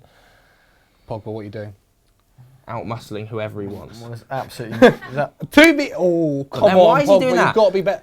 There's absolutely zero support from there. I mean, Company's playing right wing. Company's playing right wing. I'm not overly convinced at Paul Pogba doing step-overs 30 yards from his own goal and giving it away. I mean, the average sort of like Manchester City's line is extremely high now, and this doesn't bode well for you. This is when they start to like dominate the game, isn't it? When you start to see Otamendi on the halfway line, 10 yards into the opposition half, And look at them just slowly reeling you in now. Not great. Any more questions, Adam or Livs? Yeah, we've got them all coming in from Twitter. All the questions, all the time. Questions on all the football. But you can be watching all the games if you click Sky Sports with Now TV. We've got you 25% off, so don't forget to join us and watch along. But Cadell Leeson wants to know, what players would you like to move club in order to find their form? So Batshuayi to Dortmund, Diox to Liverpool, that kind of thing. Who do you think could escape their current club? We almost like touched that upon this question. earlier, didn't we? Martial. With the whole Martial thing. But Oh God, hold on, put that on pause for a second. The City are in again.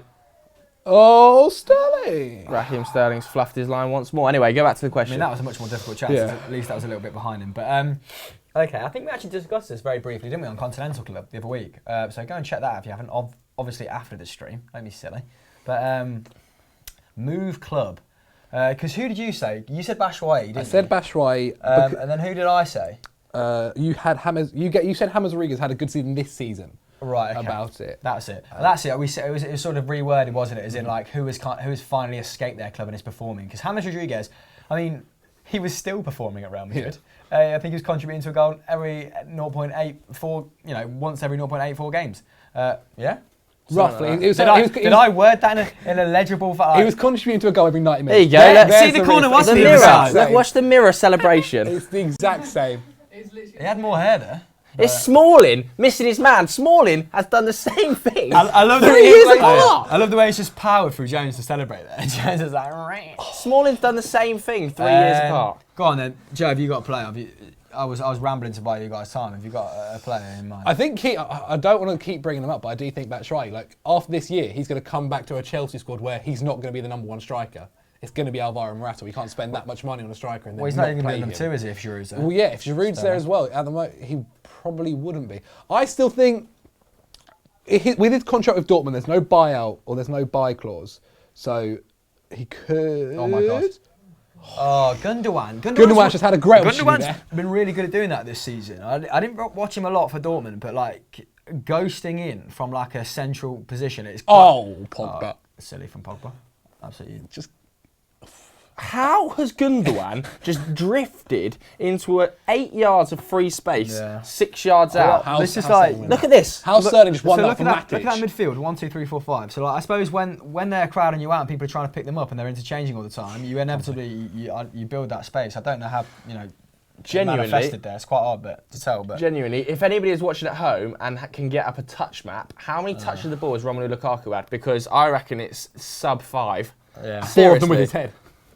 If anyone's watching this from a bird's eye view as well, will you please inform me about Manchester City's shape and how Gundogan is? So I think we're pretty much settled on maybe Batshuayi is our leading candidate. Let's get another question. Ben wants to know, now that it's 2-0, what are your updated score predictions for the rest of the game? Is it going to stay like this? What do you think, More Tim? goals? I think it's going to end probably 3-1, I think. Oh, there you go with me. What about you, Liv? Yeah. 4-0. Yes, there you go. Ballsy. I actually think this could be a humiliation for Manchester United. This could easily turn into a 5-0. United need to be seriously careful. We're getting exposed constantly and extremely easily. What substitutions do you make then? Like maybe after 60 minutes to try and How's he not change won this that? game? We don't have many options, mate. I said at the start, Rashford, I would think is a prime candidate to be getting in this game. Yeah, maybe Juan Mata if he's on the bench, but at the end of the day, this game is well and truly done. And we've got, when is the Tottenham FA Cup semi? Do you know what's not done though? Our competition for getting the shirts out. You got to send us Segways. So get at us on Twitter, our personal profiles, our Football Daily profile, maybe even the Euro Football Daily profile. I'll fix it if you do. Euro Football Daily. Thank God. But okay. Over to fan corner. Fan corner. Social. Get it right. What is it? Social corner. Social Come zone. on. Who knows? Yeah, we're not even in a corner. It's a zone. But What do you think of the pictures behind, by the way, fans? Art of Football, they are. they're So lovely. our friends over at Art of Football. They helped us out big Is time. it the debut? It is the debut. the debut. Of the It is newest the set. Beautiful. Lovely. Go on then. Well, Question. I think this one's a bit harsh. But you're going to ask But it anyway. I'm going to ask it anyway. Ooh. Peter wants to know, do you think Salah will be a one-season wonder? Come on, man. Well, he hasn't. He's been good for 4 or 5 years now. At Roma, I think last season, if memory serves me correctly, it was either 15 goals and 11 assists or 11 goals and 15 assists. But he was still contributing in a major way at Roma in the 2 seasons prior. And he was playing on the right wing, but more of a traditional right winger because obviously they had Edin Dzeko, the target man, was scoring 0.7 goals a season last season. Had a quite frankly filthy season. I think he ended up with 37 goals in all competitions. I think it's stupid like that. But prior to that, good for Fiorentina. I always put an extra something in there. Fiorentina, and then. But Chelsea's the only blemish on his record so far. I don't even think it was that bad. The question is, will he score 30 goals again? No. When defenders know how to play against him better. I think that's one of the biggest things. I think his initial season is pure shock and awe. I think he will score goals. He is definitely a fantastic player. If Liverpool can keep hold of him, he is going to score you 15 to 20 goals a season. But he's not going to get you 40 again, I don't really think. But then equally, Sadio Mane hasn't quite done it in the same way, although he has had a more productive season than last year, hasn't contributed in terms of goals as much. So maybe if he scores a couple more, Firmino scores a couple more, it doesn't matter that Salah doesn't get 40 next season. Yeah, as long as that front three, and them. Liverpool are more than the sum of their parts, aren't they? Yeah, half time anyway. As a team. Half time 2-0, so tragic. Okay, so what are we doing at half time? We're doing a little Twitter takeover. Ooh. You are. We're giving out. Should we give away one of the shirts and then one of them after the 90? Give away one of the shirts? Yeah? Give away one of the shirts. Let's go to Social Corner to give away one of the shirts. Oh, I mean, we're putting you on the spot there. Do you want to go and... Do you want to just... Temps, scroll up and then just stop. And whoever it stops on and just send the photo in, they get the first kit. On Twitter, yeah? Yeah. I mean, it's almost like we should have planned this beforehand, but we like spontaneity. So while he point, searches I'll for that... do a weird scrolly thing and you point. Ready? This guy. You got... This one right here. Carl Foster. Well done, Carl Foster, my friend. You're welcome. Carl Foster, you are the proud owner of a... Do you want a Man United or a Man City shirt, Carl? I mean, he's actually a Liverpool fan, Oh, so probably neither. yeah, send him the United shirt. Sorry, Carl. Sorry, Carl. We're going to send you the United one just so you can use it as toilet roll. Tweet in, do you still want the shirt? If not, we'll give it to someone else because you're a Liverpool fan. Might make more sense. Don't know why you're tweeting us. So it's your choice. You've got 5 minutes, Cole. Cole Guinness? Foster. Heineken? Hey. So let's get a question then whilst it's asked. Another question. There's a lot of people asking this. I'm just going to pick Anonymous Messi because it's the best name on here. Could Sir Alex Ferguson beat this Manchester City side? Everyone's asking this. Well, loads of people have asked me this as well. Those sort of questions are very hard to answer because you can't imagine a side that happened like 5 years ago against a side that's happening now. What I would say though is Sir Alex Ferguson would not have half of these players in his team. Or he'd be getting more out of them. I don't think he would have. I think Alexis Sanchez is a very Sir Alex Ferguson style signing. I don't think he would have bought Paul Pogba back. Sir Alex Ferguson, I really don't think he would have bought Paul Pogba back. No, I think there was a reason he sold him in the first place, and that was that he didn't fit in attitude-wise with the way Sir Alex Ferguson wanted to play the game. Yeah, I think his pride would have been too much to bring him back. Yeah, I don't think he would have done it in the same way that he admits that Jaap Stam was a mistake, but he never bought Jaap Stam back. I think it would have been the same sort of thing there. I also think that we'd be playing more attacking and exciting football, so that'd be one positive. But no, I don't think he would be in this Man City team. I think this Man City team is arguably the greatest Premier League team I've ever seen. So I think they would be winning the league. Actually, Ferguson had I'm not sure. This, if memory serves me correctly, a bit of a patchy record against Mancini's Man City.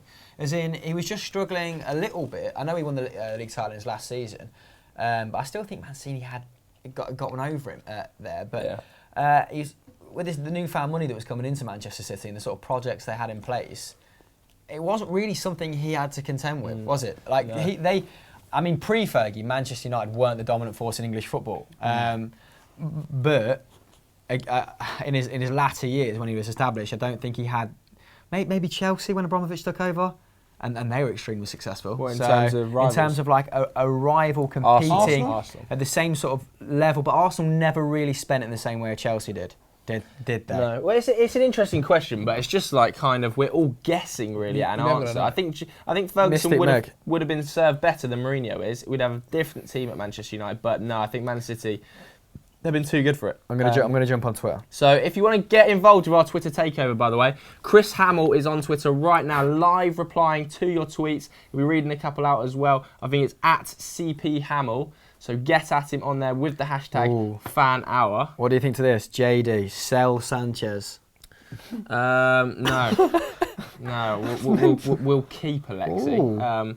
Thank you very much. Ido Shaked. With Sarri's contract renewal negotiations stopped, the manager of Napoli, where do you think he'll end up next season? See, for me, he's more of a natural fit at Arsenal than Diego Simeone is. And if they could get him, imagine if Arsenal started playing the football Napoli have been playing. Yeah, that'd be unbelievable. I think. Do you know? I'd like to see Sarri at Dortmund.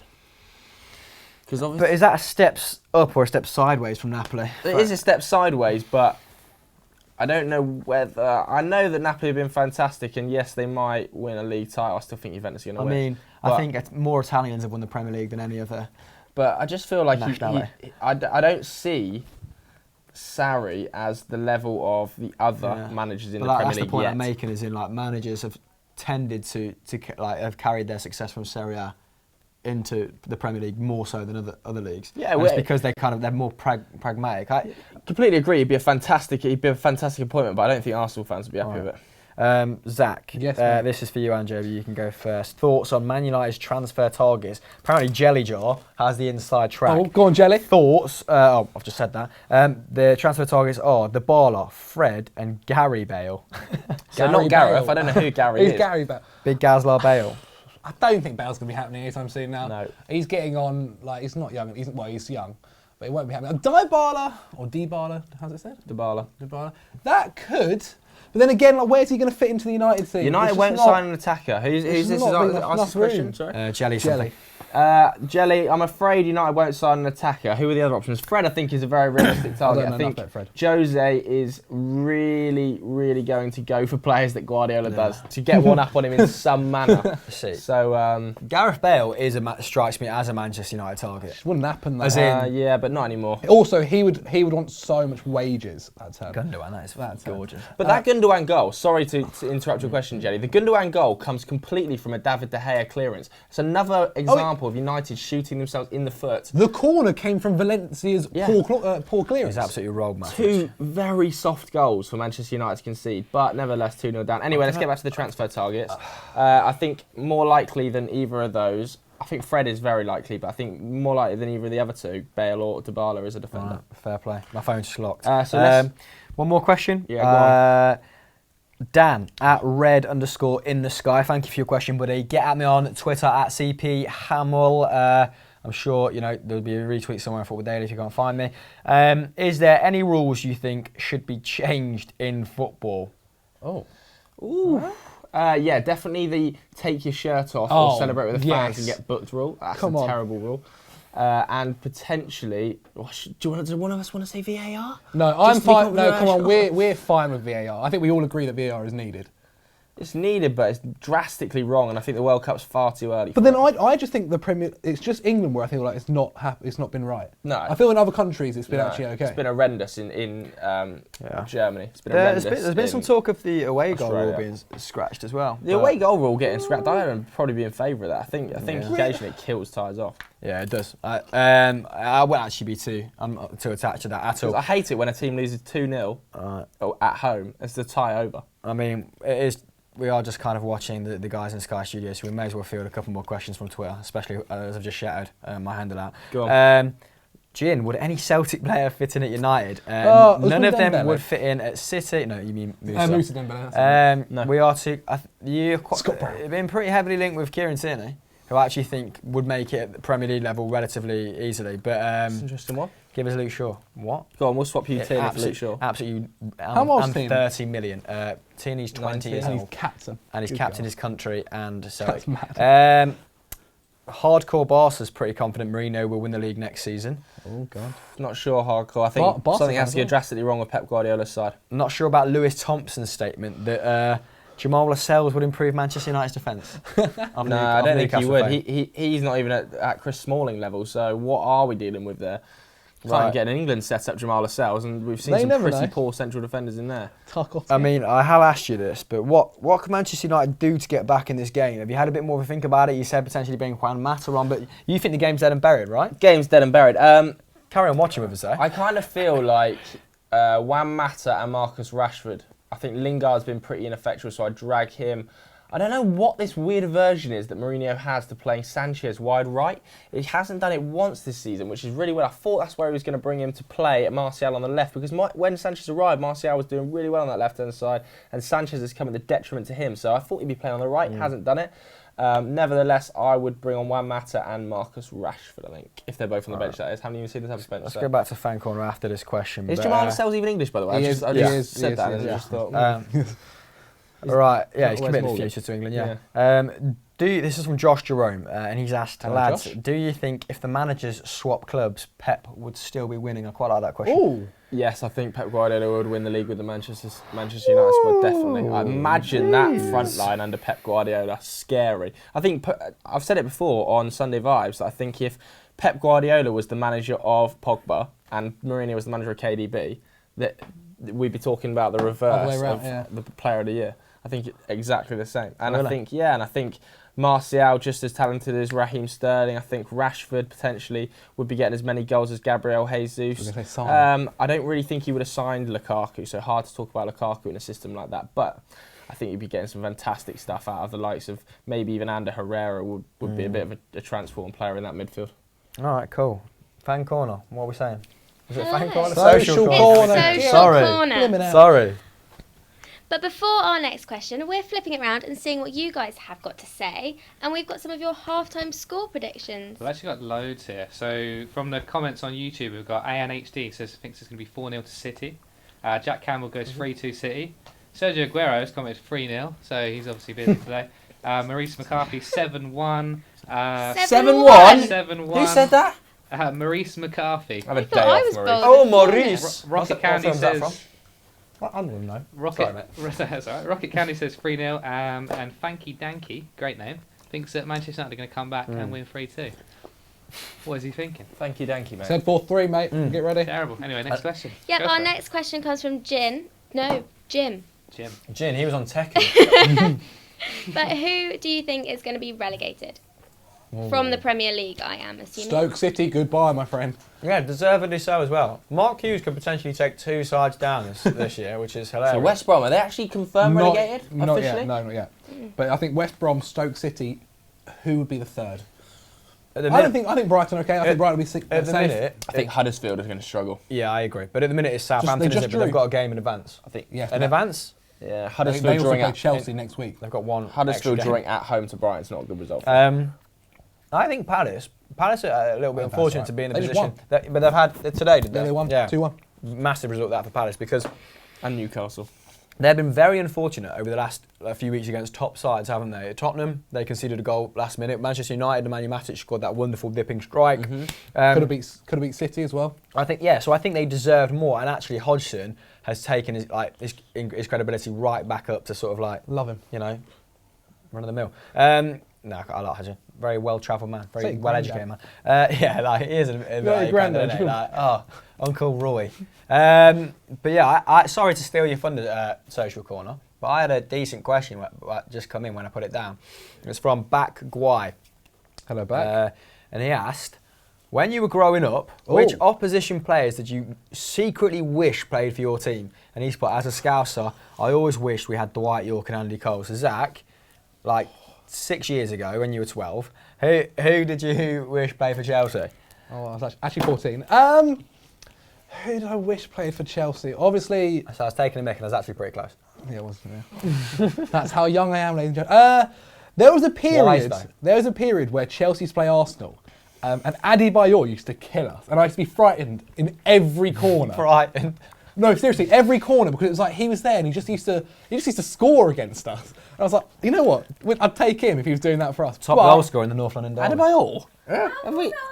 No, I'm not taking Sorry. him. I'm just saying. Let me just come in on the back of this. Listen, sorry. I'm not done yet. What on earth I'm not done. has happened there? I'm not taking him. I'm just saying. Adebayor? No, mate, stick to your guns. Mate, back then, he was killer. He also saved someone's life. But come on, Thierry Henry. Thierry Henry. Every day of the week. Just about reined it in there with Henry. One of the most Stevie G. I thought I would have loved Stevie G in that midfield. But we had a pretty decent midfield for most of the time, didn't we? Yeah, Stevie G and Didier Drogba. Oh, Didier. Especially when United went for a bit of a patch where our striking options were a bit dead. I think Didier Drogba would have been fantastic for us. I've got a story for you all. Oh, story time is that. Old Larson. Oh, I shouldn't have said his name on screen. But my dad, he was the first person Drogba met in the UK. He's a taxi driver. Why am I doing this? Anyway, no, but he also his social security number's on screen now. So go and check that out. But no, he speaks French, and apparently he just had this whole conversation driving him to Cobham training ground when he first landed in the UK. So there you go. There you go. Zach's ties to Chelsea. If you haven't seen him, I always used to want Harry Kewell to play for Celtic because I just thought he was incredibly cool. I forgot how boring the And I was always like, I always used to sign him on FIFA 2003, and I just bend free kicks in galore. Another one. And hold on, you know when someone else is speaking, Zach, keep going. You're supposed to listen. Go on. Bloody hell, Jeff. Go on. And I just used to like players with incredible lids, and I've pretty much based my life on that ever since. You know where he is right now? Go on, tell us. Crawley Town. He's doing a decent job. Big Harry. Zach has this thing on a day-to-day basis where he'll find a way to make any given conversation. He'll find a way to draw it back to himself. Oh, yeah. And while we love him, sometimes it's a we just wish speciality. that he'd, zip. All right, social corner. Any more questions? Fan corner. What? Let's get more relevant to the game, shall we? Tahib Love says, what changes does Jose need to make at half-time, if any changes? I mean, we have answered that question 3 times in the last 10 minutes, so maybe another one would help. But if you didn't hear me already, Juan Mata and Rashford. There you go. Next question. Ghazi says, is Bernardo Silva wasted on the bench?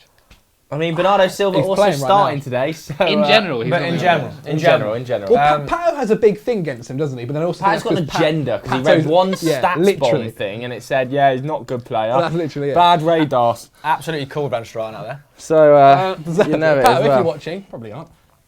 He doesn't watch our stuff. Bernardo Silva, is he wasted on the bench? I think a lot of young players give Pep.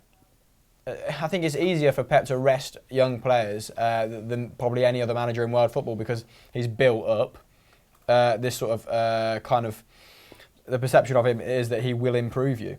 So I reckon Bernardo Silva is probably perfectly happy being rotated at current. And he's actually being started to great effect, isn't he? Like I said earlier, a lot of goal contributions this season. He's probably exactly where he should be in terms of his progress. Yeah, great. By the way, the second half started. Just for anybody watching at home, you can get your Now TV Sky Sports Day Pass by clicking the link in the description below. 25% off. We've managed to secure you. I think it's $5.99. It's well worth it. Crystal clear HD. That's what we're watching it in. Let's get another question then. Social corner. Right, next question comes from YTAS46170. Catchy name. Yeah. Love that. But they've asked, do you think Chelsea will be able to regain their ability to sign big players? Ooh. I think we've still when got did that. they lose that Yeah, ability? we still got that 100%. Morata was a big name signing for me. Oh, yeah. No, but also not his first choice. It all just depends on what player we're trying to sign this season. I don't necessarily think we need to sign some attackive.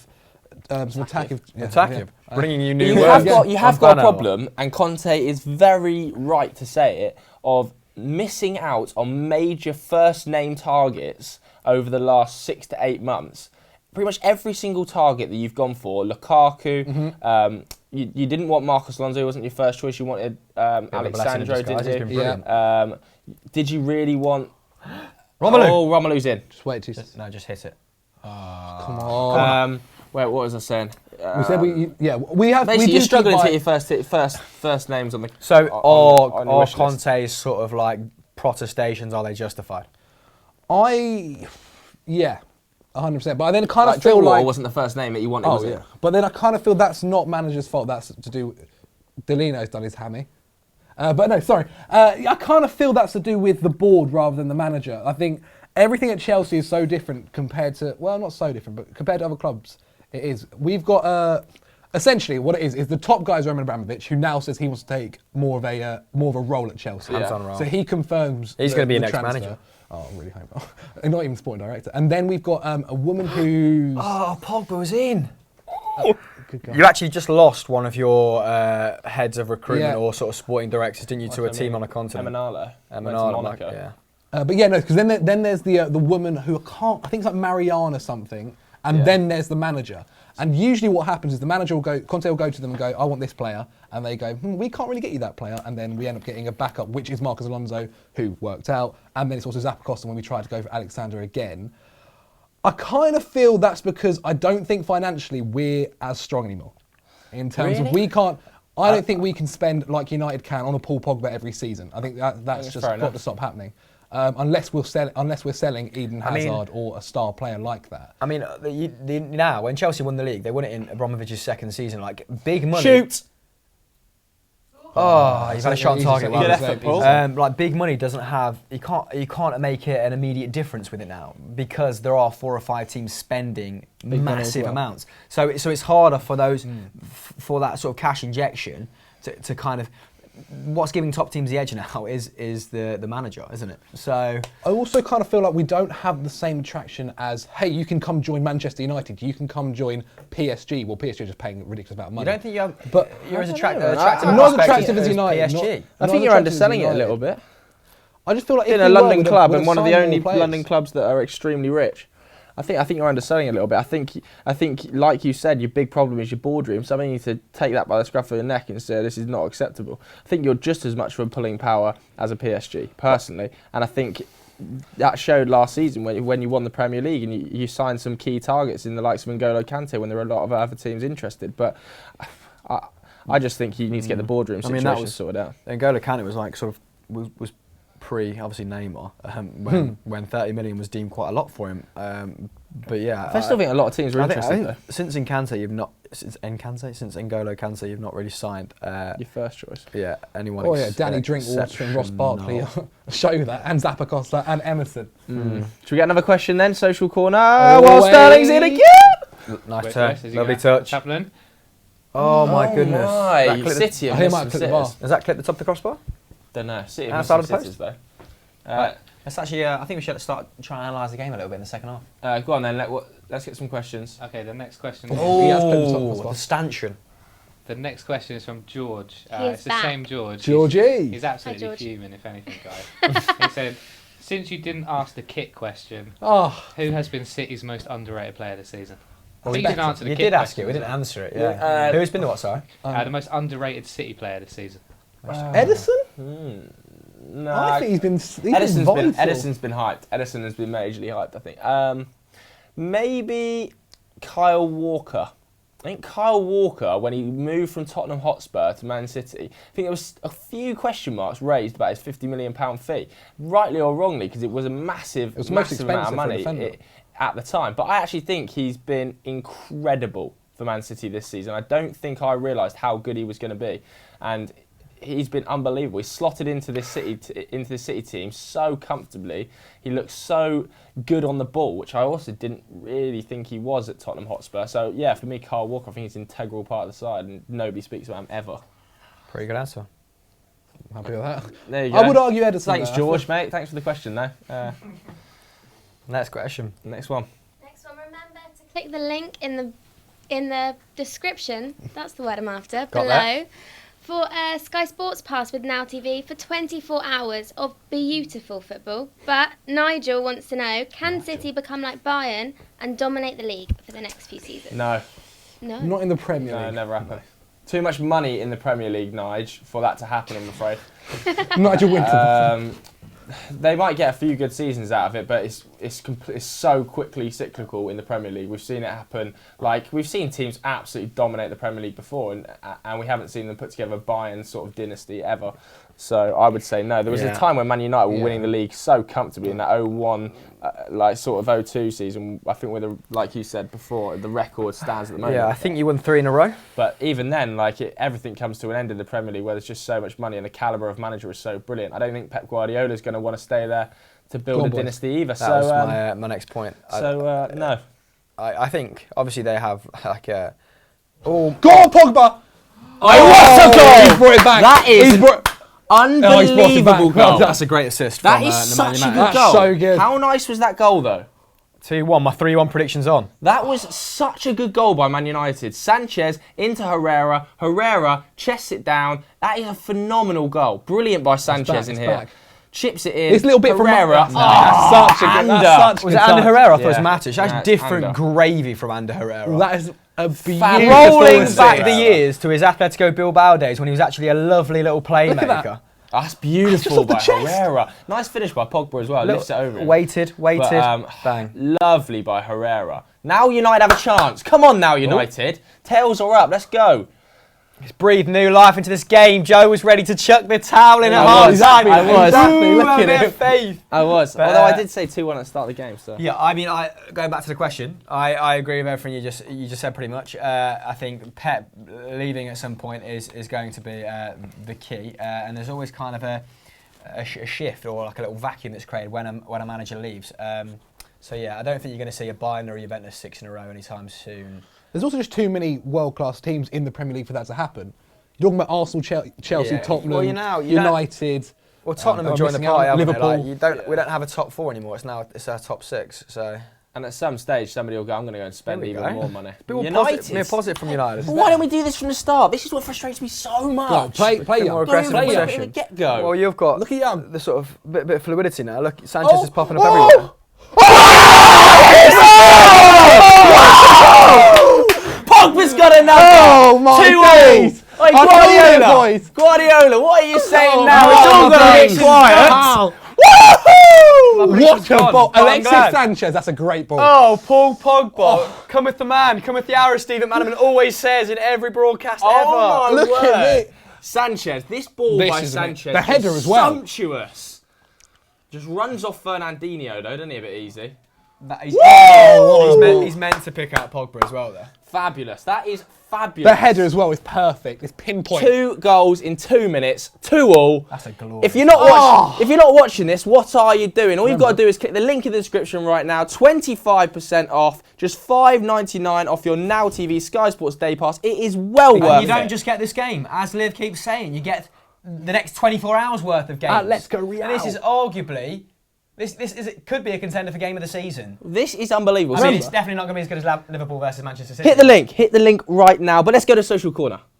Okay, Grenio wants to know if 4-3, you're going with a beer with me. if City have a season like Chelsea did the season after they won the league with Mourinho, is there a chance that Pep Guardiola could also suffer the same fate and get sacked? No. Or do you think The thing that's is with not Chelsea, that's it's been a recent, it keeps happening. It first happened when Di Matteo took over. We won the Champions League. He then got sacked. Then came Jose Mourinho, won the league, then got sacked. Now it's Conte, won the league, then is about to get sacked. Yeah, it's a It's Chelsea it's a problem. Chelsea It's an problem. It's indicative not. Chelsea It's not. problem. It's not someone else's. What a weirdly negative question for someone who's about to, who could potentially win the Premier League with a record amount of goals scored and a record amount of points. And I just don't think that's a hypothetical situation that needs addressing. It's indicative of Chelsea. It's a Chelsea it's a problem, Chelsea not a problem. Premier League problem. So next question.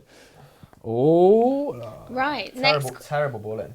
God, sorry. next question comes from somebody on Twitter, and they said, who is the best man to fix United's problems? Is it really Mourinho? Right now, yes, it is Jose Mourinho. There's just not enough good options in the market for me. I said it before a little bit that he's just not quite got it right yet. But I just don't think Simeone would change much. I don't think Allegri would change much. I think Carlo Ancelotti's the right man. Tuchel's gone to PSG. I think you'd be scrambling about trying to rebuild in another position and another formation. For Manchester United, wrong ball by Sterling. But if United were to get a manager in now, he would have to rebuild a different formation, a different style. We'd have to sign different players. You'd be starting from scratch again. So give Jose Mourinho at least another season. He's still building together. So right now, I wasn't listening to that because I was watching the game. Probably raises a very good point. But has Sanchez gone to the left and have Manchester United targeted Danilo as a way to get back into this game? I'm not too sure. Lingard's playing up front. He was playing on the right before him, wasn't he? Sanchez that hold out first half. I just don't think he was playing first half. No, he's just floating. He's just come on. All he does is float in this Mourinho system. He doesn't have a set he was position. definitely hanging out on the right in the first half. But that could be an interesting development. But yeah, for me, now United should go and try and win this game. Just go and kill it. There's no point drawing this game. Let's go and win it. If we're gonna, why would you not hold out for a draw? Well, I don't care about a draw. On a win, we've just scored 2 goals in a minute. That's what Mourinho. You're saying that as if like Mourinho's going to revert to default and just go for like a draw. Yeah, 100% he will. That is what Jose will do. Now we'll sit back for the next 20 minutes and we'll concede a goal. Why is Fernandinho getting so much? Oh my goodness, David Silva, you got to do better there. The reason I say Merlin, when you say why would he do that, because that's what he's done all season, where we've gone 1-0 up, 2-0 up, away and from he's home just sat against back the top 6 and opposition, just conceded. United Rubbish. are giving so much room to Fernandinho, and that's literally the thing Liverpool did not do. Right. Yeah, anyway, next question from Social Corner. Next question comes from James. A lot of people are asking this question as well. Do Manchester City need to buy Isco? Isco. What an acquisition that would be. He did say to Spanish papers a couple of weeks ago, didn't he, that he was struggling in Zidane's sort of to see himself in Zidane's team. Although he came back into it in the Champions League against Juventus in that sort of 4-3-1-2, didn't he, where he was exceptional last season. But who would he come in for at the expense? Who would he replace at Manchester City? Go on, Valencia. That's a good one. Well done, Dad. I've just read that Manchester City have only lost one of their last 37 home games as well, Joseph. So this would be quite. This would upset the record book, so to say. Don't worry about it just yet. United will start sitting off soon, and then we'll just. Why are you so pessimistic? You sound like every Arsenal fan in the office, mate. It's true. I am very pessimistic, but it's just what we've done all season. But anyway, what's the question? I can't quite remember. I was answering Isco, sorry, it's interrupted you. No, Isco. Wait, Sanchez is breaking in a two. Talking of diminutive young little playmakers. What's happening? Jesse. Ooh. It's good by United. Much better. Much more better. Positive. So what changes has he made other than Alexis Sanchez going out left? You're playing with a bit more intensity. I don't think an awful lot. I think we've just turned up the heat. Sanchez is at the heart of everything decent going on so far. Just a bit of confidence. Confidence. You know what? Look, you need to get Lukaku into this game. I know, he's not touched the ball, Lukaku. Let's get another question from Social Corner, though, while we've got the time now. Right, next question comes from Vic, and it says, is Umtiti one of the best defenders in the world right now? Yes. Yes, he is potentially the best defender in the world right now. He's part of a Barcelona side that are yet to be in the league. I think they've conceded 18 goals in La Liga, which is absolutely outrageous. I think Real Madrid have conceded almost twice that. Yeah, unbelievable. Unbelievable on the ball. Really, really good positionally. Complements Piqué's style really nicely. For his age, he's outrageously good. Alongside, I actually think he's better than Rafael Varane right now, which is saying a lot because Rafael Varane 2 years ago was ahead of him in the pecking order, especially for France. So I think Umtiti has overtaken him, and I think he is maybe the best defender in the world. I'm not going to put my hand on that. What I'm most impressed about is sort of the fact he's just mega composed, isn't he? And Barcelona... Slip him. My God. Let me just be better there. Barcelona don't mind leaving him at the back by himself. Yeah, that's how good he is. Like, Jordi Alba has been... This is the most advanced I've seen him play on a game-to-game basis this season. Sergio Roberto doesn't want to play right back. He wants to play central midfield. You've got Nelson Semedo, who bombs up and down that right wing. And you've got Piqué loves to step out of defence and make those passes that sort of break the line. So you have one kind of like pure defender in that team, and he's an absolute thoroughbred. Love him. Yeah, I think best defender in the world though is a little bit. Go on then, who would you say is a better Ramos. defender than Ramos. Umtiti right now? Tell him. Sergio Ramos. Kill him. Sergio Ramos? Killing it at Real Madrid. And the Champions League outperforming. Boateng, I'm not sure how's he been doing so far at Bayern Munich this season. when you're, if you're putting Boateng forward, bro, you need the stats to back it up. Very true. I think Umtiti has maybe not the best, but the best season, I would say, so far this season. I think that's fair. Our producer, Tom Drinkwater, just having a coughing fit, mate. Let it loose. It's got to go right now, isn't it, if it's got a chance? I'd say him or Dedrick Boyata. Hold it up. Dedrick Boyata, definitely, mate. Got a laugh from him. Would you book Raheem Sterling, Markin Atkinson? He's been... Markin Atkinson. Thank you, finally. Let's go back to social corner to get another question. Okay, David Cohen says, do you think Liverpool can attract more world-class players now that they are serious title contenders? Look how deep Lukaku's having to come to fetch the ball, by the way. Yeah, very deep. Although I think, going back to the question, sorry, obviously. I think Let's Liverpool... talk about the game a bit, though, don't we? Liverpool do need to sign some world-class players, but... Sorry, I'm just talking nonsense looking at the game. They need a goalkeeper, that's the answer. They need a decent goalkeeper, a world-class goalkeeper. Yeah, I'd go out and sign Jan Oblak for £100 million. Like, absolutely just go guns blazing for him. Because, I mean, Karius' form has dramatically increased. Oh my God, what a through ball. No, maybe not. But that's the one position now they're lacking in, isn't it? And another central defender. Yeah. Because Robertson has looked like one hell of an acquisition for £8 million. He's an absolute athlete. I would also... Did you see Klopp describe him as like the monster of my press? The energy. Lovely Sanchez. Unbelievable. Yes, Lukaku's getting on the ball now. This bodes well. Look at Pogba in an attacking position, flying forward. That's what we want to see. But another area Liverpool might look to improve is defensive midfield. I don't know whether Jordan Henderson has long-term wise. I don't know whether he is a Premier League winning defensive midfielder. I know Naby Keita. You say Naby Keita. Yeah. Naby Keita needs support in midfield. I think if Liverpool went out and got a Jorginho to play alongside him, or went and got a player of that sort of standing, then I think then we would be saying 100%. But right now, defensive midfielder, centre half, goalie for me. Social corner question.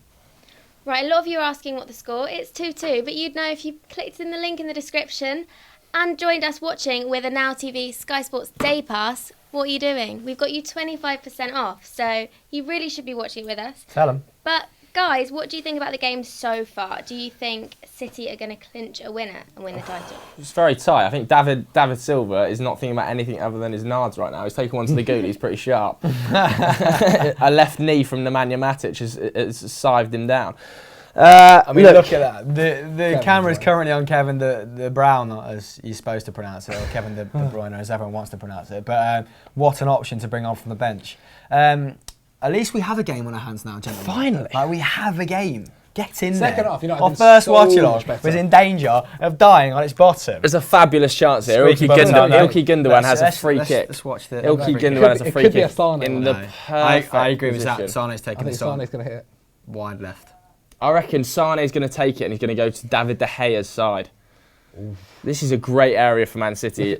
It's Ilkay. Oh, just over the bar. But this game is right on a knife edge. United have finally got a bit of momentum. I think they bring on Marcus Rashford now and go for the kill. That is what I would do. But I think Jose will go classic Jose Mourinho, and you'll maybe see Marouane Fellaini come on the pitch in about 5 minutes. And the game will then collapse and City will score a 90th minute winner. Marouane Fellaini is currently sharpening his elbows on the bench, mate. You know what will happen? That is literally what happened. Marouane Fellaini will come on the pitch. Is he on the bench, Marouane Fellaini? I don't actually know. But if he is, then he'll come on and we'll concede 80th to 90th minute a goal in that time frame. Will he have cornrows? No, he's not going to have cornrows. I wish he kept the that haircut. Was it Mickey Mouse? Oh no, it wasn't cornrows, was it? It was the Mickey Mouse. No, he actually had like. Where was that, on the front of GQ or something? He actually had 5 or 6 haircuts for GQ. One was the Mickey Mouse. There was the cornrows. Yeah, there was a few of like he had a bandana one. Yeah. I quite rated it. I reckon if Marouane Fellaini rocked up to Old Trafford, who said he was one-dimensional? Yeah, I know. Imagine Marouane Fellaini playing central midfielder in a bandana. That would be fantastic. That would be one of the highlights of the Premier League season, wouldn't it? But I think a branded bandana. Do you think City are going to make a change in a minute? Do you think that KDB is going to come up?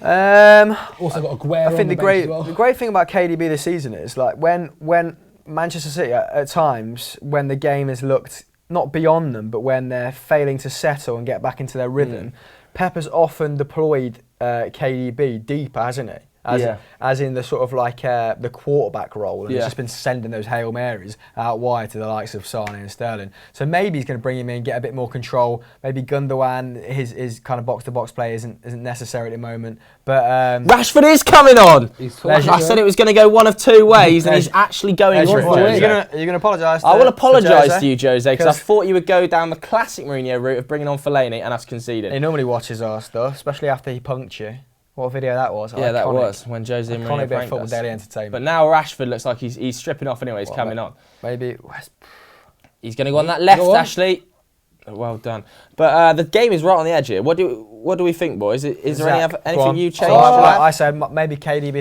I think Sergio Aguero could come on. They've got an outrageous bench, to be honest, compared to United. But I think Sergio Aguero passed the late fitness test, didn't they? Yeah, but he has scored a lot of goals in his last four substitute appearances. And it wouldn't be too bad. He loves scoring at United as well, Sergio.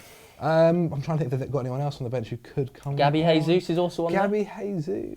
I feel like I think you go with Sergio Aguero over Gabby Jesus in this sort of game. Experience over the youngster. I feel like we haven't made enough of Romelu Lukaku in this game. He's been really quiet, and you have to take your hat off. Into a bit second half. Have to take your hat off to Manchester City for keeping him so quiet. But he's been in brilliant form for United. He's been probably our best player in the second half of the season, specifically since Christmas. So I'd like to see him get a little bit more involved, because it is levelled at him a lot, isn't it, Lukaku? That he just doesn't turn up in the big games. And I think he that goal against Chelsea dispelled it against Chelsea and Liverpool. He had a great game. He played really well against Liverpool. But who's going to take this? But he's just not turned up today, and it's a problem. It's happened a few times this season where he gets quite isolated, which is what I thought Sanchez was going to be here to help with. But thankfully, Sanchez is showing up a bit more second half. This is where Sanchez is brilliant. He's been your best player in the second half. Yeah, this is where he's been great. When he grabs the game by the scruff of the neck and goes, "I'm just going to run at you. I'm going to try everything I can." And okay, he might give the ball away 15 times a game, but 2 or 3 times it's a piece of brilliance, and we're 2-2. That is what Alexis Sanchez is good at, and that is what Arsenal. Why Arsenal was. Oh my God! What a ball! Oh, Chris! Yes! Come on! Chris Smalling! Yes! Oh my God! Out of all the people! Come on! Oh, we were battering him before the game. Oh Chris my Smalling! Yes! Vincent, mate. No, if you look back, a bit quiet, isn't if you look back, Sanchez was literally just telling them, get into the box, push forward. God. This is so unlike a Jose Mourinho Manchester United side 2-0 down, and compared to unlike a Pep's Man City's team. That's a great finish as well. That's a great. Look at the finish. The vein is pulsating on Joe's head. Look at the ball by Sanchez. 2 assists in the game for Alexis. Woo! So who's going with Smalling there? Vinny K. Vinny K's also. Vinny K's also. Oh, it is Otamendi. Fuming. Get in there. It's a great finish. Otamendi, terrible. It's all been in the air, these goals. Wow. Now, this is the big question now. What does Jose do now? Rashford was about to come onto the pitch. Does he continue and bring Rashford on and go for a fourth, and we'll try it, and we're just going to try and blitz it, or does he now go Fellaini, sit back, concede 90th minute? It's Jose Mourinho. It's going to be Fellaini. What would you boys do? Would you bring Rashford on right now? No, not while the momentum is still with Manchester United. And you know, do you make a substitute in the next 5 minutes? Let them settle again. Let's see how the rhythm of the game picks up. Let's see how it pans out, unfurls, and then maybe we'll see him in 5 or 10. Maybe this Jose makes us 75 or 80 now, rather than 70. It's 20 minutes left in the game. Believe me. 3 second half goals. You should still get. Unreal. You should still get your Now TV Sky Sports Day Pass, because it also gets you 24 hours, so you can watch tomorrow's games as well. But you can click the link in the description below right now to get 25% off. It's just $5.99. It's well worth it, because this game has turned into an absolute snorter. It's fantastic. Let's go over to Social Corner and then get a quick question. I mean, shout out to Funky Donkey who called 3-2, the only one.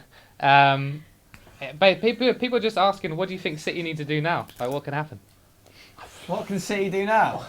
I mean, we're addressing what can City do at 2-2, and I'm not sure how that changes from 3-2. I think Alexis Sanchez is causing all sorts of problems for Danilo. Oh, no! Well done by...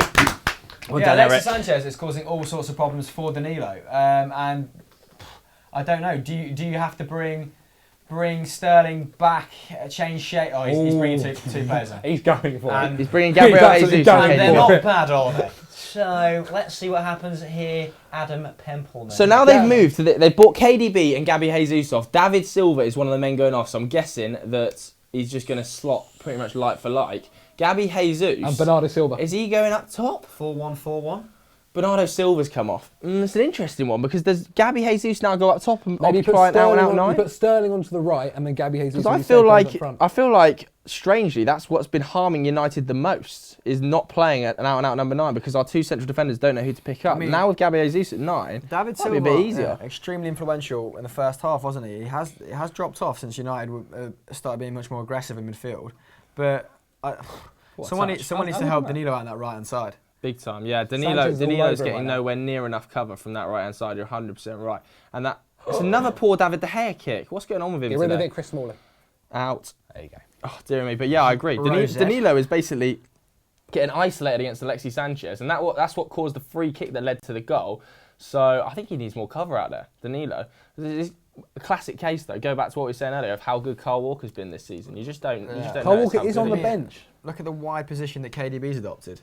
Yeah, he does that a lot though, KDB. He often drifts out wide to allow Kyle Walker to overlap him, which has been used to great effect by Pep Guardiola this season. So KDB will do that, and then he'll drop into, or not right back slot, but he'll drop into like an inverted fullback slot occasionally and start distributing from deep. They have been attacking as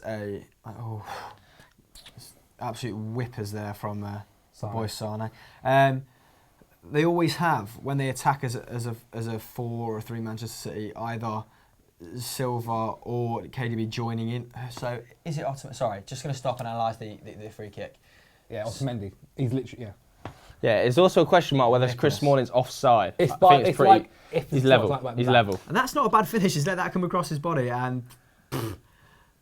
That it's is the company celebration, but he's done it. He's done the Vincent Company celebration. Absolutely love it. So the question was, what do Manchester City do now, isn't it? How do they adapt to this game? How do they get back into it? They've gone so silent second half. This is United have gone deep again. Why have United gone deep again? Hey, look, Lingard's literally telling the push up right there. That's Smalling. That's Lingard. Yeah, but Smalling's doing it as well. But United, this is another case of United. We get a lead or we get a second goal or an equaliser and we just drop deeper and deeper and invite pressure. And now KDB is starting to take up that position just in front of the defence, isn't he? He's going to come on and potentially quarterback it. Try and wrestle control back from Manchester United. Just a quick one. Make sure you send your screenshots. If you are watching this game with Now TV, send your screenshots of you to us on Twitter, to us on other social media platforms. We've given away one of the shirts. We've still got another one to go. We might have them both left because the first one was given to a Liverpool fan. So anything could happen. It's absolute chaos down here at FDHQ. Let's go back to Social Corner and get another question.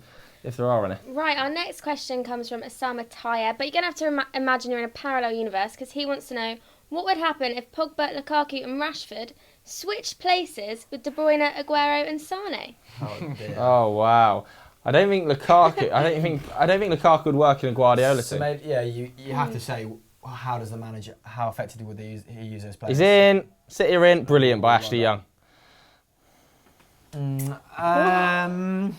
Yeah, I still think Pep. I mean, you kind of answered it earlier, didn't you? When you said that you think if Pogba was Sergio Aguero getting his kit off. Come on, Sergio! What a fade that is, by the way. Absolutely fade for days. His barber deserves a pat on the back.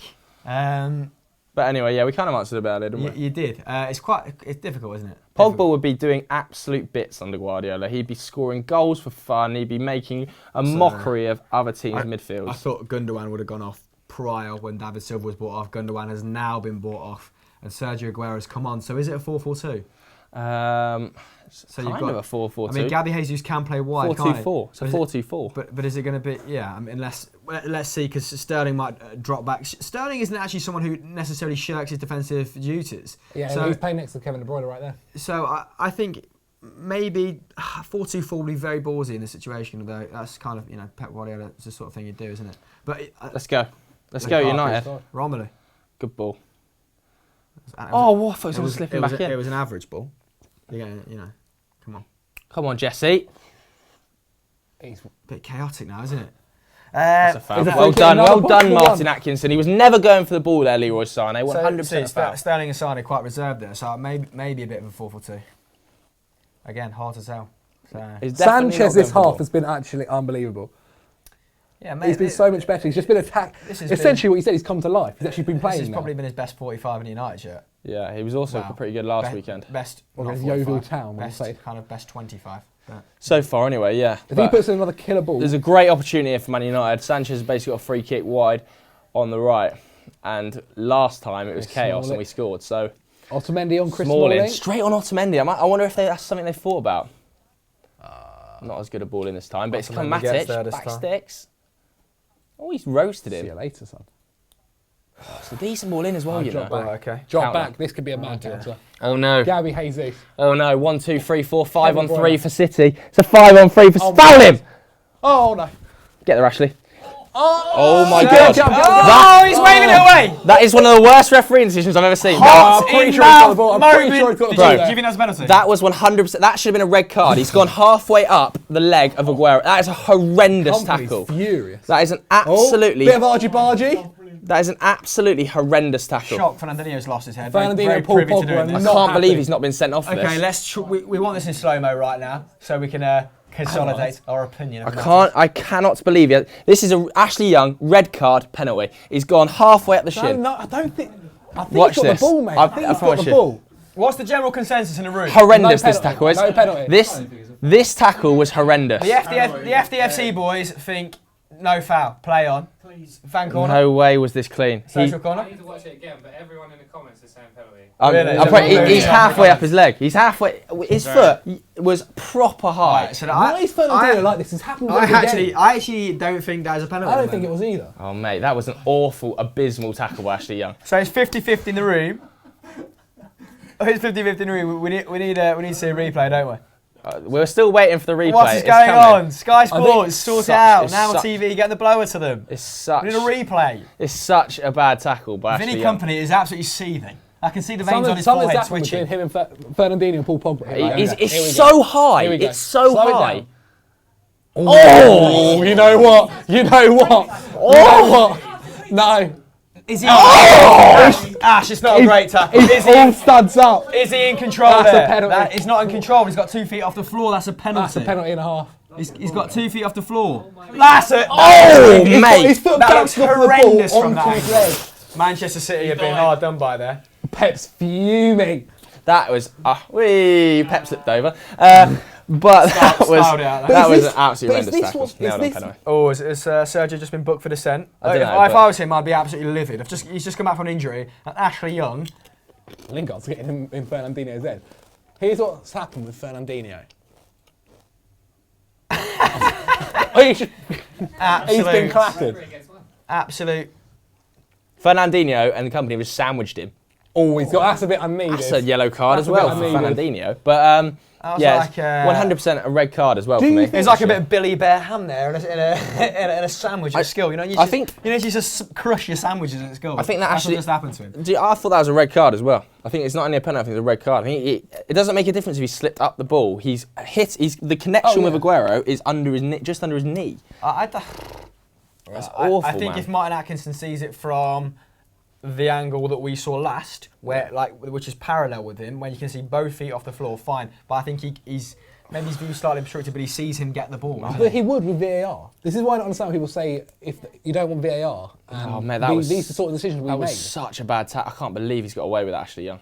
Such a bad tackle. City looking more. Oh, Paul Pogba, you're going to get sent Love off for that, Pogba. Love What's that. he doing? Love it, Paul. That's good. Good from you, Paul. What do you mean sent off? That's City that's or literally from behind. Otamendi's had to. He's run 30 yards there to get involved. An absolute head case, but. That's from behind, no need, literally no reason. It's definitely not a red. It's a yellow. It's not a red card. Red card. But you lost your head. You're getting caught up in the emotion. But if you're Jose Mourinho, that's a brilliant foul from Paul Has to Pogba. give Yeah, that it's foul a away. tactical foul, but it's just... Man City are already looking more comfortable with Kevin De Bruyne on the pitch. Yeah, this is a professional foul. That's all it is. It's a professional foul. Kind of happened to a nicer guy as well. Otamendi's thought about like Absolutely playing it whacking out, but look, like such as his penchant for violence, he's actually done 2 rolls and got straight up, and he wants to bite his nose off. Pogba in the second half has been so much better than he is in the first. Just that one goal, that bit of The confidence star that's man. breathed into him, much better. Well, we're getting in the Man City players' faces there, like a bit. Got a bit of Sanchez for swagger. Rashford. Get McTominay on. McTominay now. You're McTominay. McTominay looks like he's 15 and it's mental. Sanchez for Rashford. McTominay. Sanchez. Michael Tominay. Sanchez, second half, absolutely fantastic. That was brilliant by Sanchez. Rashford comes on now. And I think Scott McTominay's about to enter the field as well. I think he might take Pogba off and bring McTominay on. A bit more discipline in the midfield. But You got Gary he's Cahill. getting them on, isn't it? That's good. McTominay on for Pogba as well in a minute, I reckon. I think it was last season. Do you remember when kind of Rashford first broke on the scene the season before? I remember the season after. I think he put 8 kg on in muscle. Didn't Yeah, he's definitely put a lot of weight on. He's a big boy now. It's good. It's really good. It's good. It's really good. Should we get? All right, mate, calm down. Should we get Have another? a bit of pizza or chill out. Should we get another question from the corner? Why not? I'm sick of those guys over there. Sort of sick of it too. Before we get a question, we've actually got a comment from Meet the Vloggers who are saying red card. I don't know whether that's in reference to the penalty or the Pogba one. But there you go. Definitely a red card. Next question. Meet the Vloggers. You met them out in Dubai. Did meet him Layla Squire. KDB! Oh, what a tackle from Young. Yes, what a tackle. Yeah, really nice. Really nice, but this anyway. Sorry, I actually do want to watch the game, but brilliant bit of play by Ashley Young again as a right back there. That's lovely. But it's dangerous. Oh my word! Why don't you just field like questions about Celtic for the next 10 minutes so we can watch the game? Can I just say, United have got deep again. Get up the pitch. We're so deep. De Bruyne. Why are we so deep? Those two link up so well. I have a Jesus stat about well. them two. Underlined it earlier. I've forgotten it. Oh, I've been absolutely exposed. Sergio Aguero and Gabriel Jesus have scored 16 goals in 10 starts together in all competitions. Boom. That's pretty impressive. That is pretty impressive. Oh, Gabriel Jesus is throwing his all toys kicking at the off pram, now. isn't he? This is a proper derby, mate. This Come is on, good. This is fantastic. I can't believe you. I'm actually lost for words that United have turned this round. At half time, I was just. You said it could be a battery. If you'd have said put your mortgage on on Manchester City at half time and I'll give you evens, I'd have done it. Yeah, I know. I'm absolutely delighted. This Not is going to make for a betting, by the way, great night out tonight. I can already tell the atmosphere in is changed just for the better. But anyway, I'm delighted. What was the question? I can't even We didn't get straight. one. We never got one. Doesn't matter. Go on, Go then. on. Go on. Jesse. Oh, Jesse. Oh. It's a shame. Never mind. United, that is better Here we go. positions. De Bruyne. I'd rather be that high up the pitch than on the edge of our own box, camped. Oi, KDB just blasted an 80-yard crossfield ball out of play. That's delightful.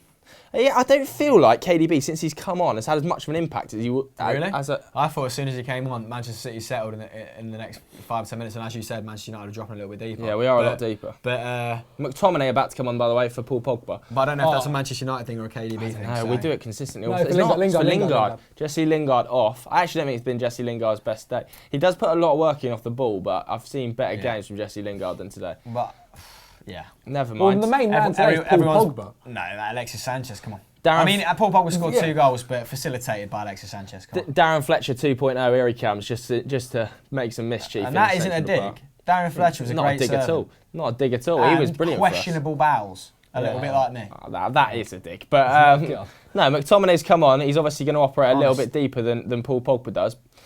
That was a foul throw. That That was a foul throw. Oh, if only we had Adam Templeman's foul throw for FDFC on hand, because that was a bit of that.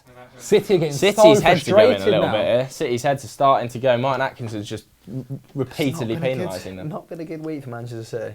Not if this Especially then next week as well. They're playing Liverpool in the Champions League again. They've got Liverpool and then they've got Tottenham. Have we got any questions, Temps? See out the last 5 minutes. Yeah, we've got 5 minutes left in the game, but Gerard wants to know, what would you rate the ref's performance out of 10? Oh, 10 out of 10, no. He's made some absolute stinkers. Really? The Ashley Young penalty is an absolute apart howler. from that, I think he's managed it quite well. And the handball. Yeah, a handball at the start of the game wasn't particularly good. Oh, is he supposed to see that handball? That's what I'm saying. You Him get or one of his VAR team in, it's all members. good. Wow, right. No, I think all right, a couple of incidences then, but I think he's done okay. He's done okay, yeah. But I didn't spot that handball. equally, That'd have been. equally the tackle watch on from TV, Young. I think he has to spot that. I feel like he has to get that right. Yeah, it's a I big moment. I do agree with that. It's a big moment in the game, isn't it? It's one of those ones where. It's also arguably a red card as well. Yeah, no, it's not arguable. It's definitely a red card. Go on, Tony. Tony's taking it for a walk. Go on. Put him in as Pogba.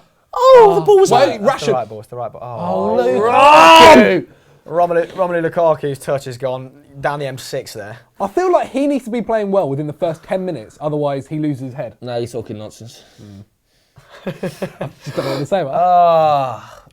Go on, Rashid. Nah, Lukaku, he's put a shift in today. He's been dropping very deep, hasn't he? But, How deep Rashford is. Look how deep Rashford is. His final ball today, oh my God. Paul Pogba's has been wasteful. Get rid of it. Not Paul Oh, Pogba. Oh, Pogba. now that is Romelu Lukaku. wasteful from Pogba. Look at how deep we are. Look at how deep we are.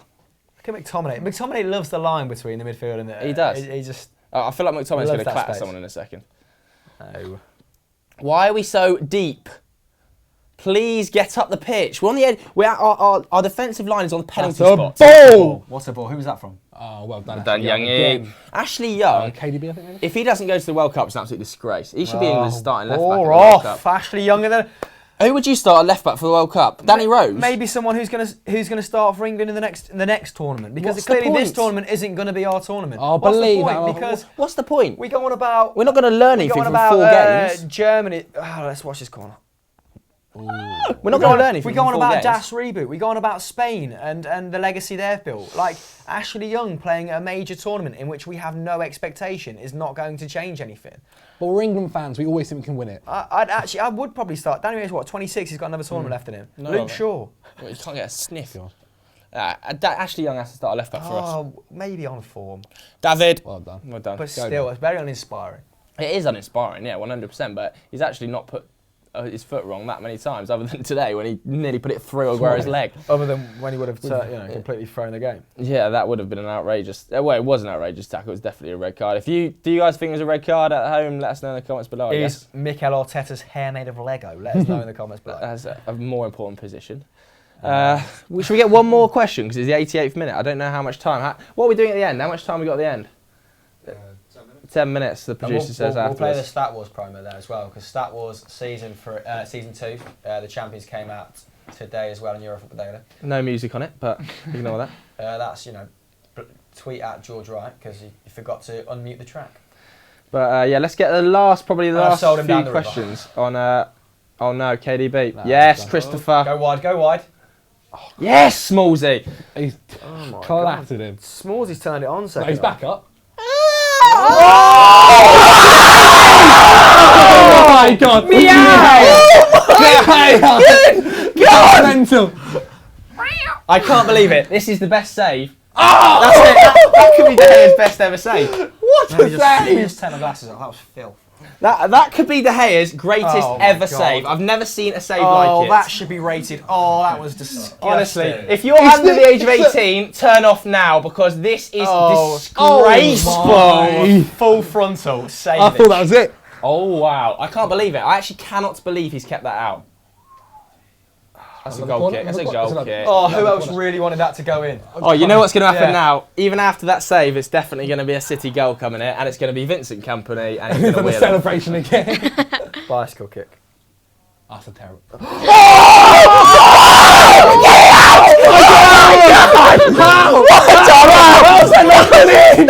How? Raheem Sterling could not hit a barn door with a banjo today. Oh my goodness! Gracious! Rashi, win it, Rashi! Lord! Win it, well Rashi! done, Rash! Ref! That is fabulous Oh play my by God. Marcus Rashford. Fabulous. But my good God, my heart. What is If I hadn't lost my Apple Watch in Dubai, it would be doing flips my heart rate monitor. in Dubai? He'd be doing flick. Dubai. I thought De Gea's going to put this in his own net. How has he missed Sterling? How does he Has miss? Sterling actually got in the way of that going in? Oh my God. I'm so sorry if the audio levels there were By the mentally way, broke your apologies eardrums. for the audio levels, because I imagine they're peaking. Look at the Look at the City fans. City fans celebrating. What are Yeah. they celebrating? Look at that guy's haircut back there. Stick those audio levels in a pancake, because they were peaking duck, mate. Yeah, I really do apologise about them audio levels. That's it. Get it in the corner. Touch. Oh, that's actually nice from the guy. Hold it up, Ron. This is what Corner. a game. Game management. What a 5 minute game. stoppage time then. So we've had City could have scored 2 goals in the last 5 minutes, so there might be some drama yet. Stay with us, and remember, you get more matches than just this on our 25% off package deal with Now TV. I cannot believe. Still another shirt to be won as well, so if you didn't remember to get your screenshot in, then do so now. Get it in. Why? What is going on with our game management? Get it in the corner. I love how the Man United just roasted two Oh, people no. there. Oh, the referee is loving it. Oh, Martin. Martin. Gabriel Jesus, he's kicking up a right fuss, old Gabby.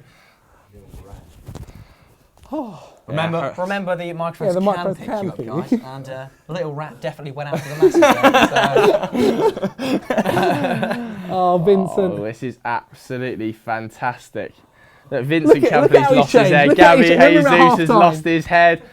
I don't even care if Hey, City win the league. Joe needed this. We've had a tough week. I really needed Do this. you have one more question to take us through the stoppage time? Yeah, people are going absolutely crazy in the comments. Oh. Rest in peace, headphone users. I'm so my sorry. We're ears. so You go, sorry. Very sorry. We're so sorry. Apologies. Everyone's just saying, do you think that they can hold on for the last 5 minutes? Oh, Or wow. last 3 minutes Last now? 3 minutes now. I don't see why. Oh, why are you doing that, Jesus' Gabby? head is gone. He's just flying into Someone's getting tackles. sent off. How has he not been booked already? How on earth is... Apologies, though, headphone users. It's obviously not the best time to be a headphone user. You know Maybe what? unplug them now, because in the next 3 minutes of the goal, it is going to get out. Jesus hasn't really made a difference, has he? Easter has come and gone. No resurrection for Jesus this time off the bench. Ah, Hey! boom. That's unacceptable. Not- Unacceptable. But, there's 2.5 minutes left, and City are just fouling players at the moment. Not best game management from them, but equally not good game management from United. They haven't got it in the corner once yet. Romelu Lukaku should be in the corner with the ball. So They're going to whip it in. through this, you've saved the records that I discussed at the start of the game as well. So Manchester City will only equal the earliest time they've ever won the title with Manchester yes, United in Pogba. 2000, 2001. And what was the other one? Can't remember now because I'm watching the game. Well played, Pogba. That is brilliant by Paul Pogba. He needed this game. He needed it big time. Big time. And he will definitely feature as a winner on Monday's Winners and Losers. And do you show. know what? What else needed this? Manchester United's midfield three needed this. We've gone to a midfield three and we've won the game. If we'd have petered out in this 4-3-3 and lost 4-0, I don't think Mourinho would have played it Fair again. play to Mourinho for sticking with the 4-3-3 in the second half. Yeah, but I don't think Mourinho would have played 4-3-3 again if we'd lost 4-0. He'd have been well within his rights to change it at Yeah, half-time. exactly. But he hasn't, and 4-3-3, it Here did it is, help. Lindelof. Oh, Herrera's coming off. But it did help. I think you're right, when Sanchez drifted out a little bit wider and stopped occupying those central areas. One of the only kind of few things I've noticed of this game, because we've kind of, I mean, I was down and out at half-time, I have to be honest, lads. 2-0, I thought there's no chance. I think my exact words were, there's no chance we can come back here. Is this the best comeback of the season? I'm trying to think of what other comebacks there's been. I mean, give it in context, like against Manchester City, yes, like as I said before, their home form has been imperious, hasn't it? One loss in 37, sorry. Well, gonna have two now. 1 minute. Oh, touch the wood now. Come on. 1 minute left to go in the game. And City, Edison has just hit the longest goal kick in history. That went to the other, literally That the other one has box. murdered 7.5 pigeons on the way. That was to it. outrageous. He literally kicked it box to box. Did you see it in pre-season when they literally scored from that, where you got the Yeah, six? it was pretty good. He's gonna put it into the He's box actually now. got such a big hoof, isn't it, Edison? Was that a good ball? Yeah. Was that intentional? Oh, Vinny, Oh, Vinny, teach me. De Bruyne. KDB. Oh no! Please, United. Please hold on. Come For on, goodness City! sake. RIP headphone users yet again. There. Please. Come on, Oh, yes. they've taken him off by now. Please, please, please, United. Hold on. With 20 seconds left on the clock. 3-2 United. Sane, come inside. KDB's whipped the ball in. Corner? Yeah, Is it a corner? kick.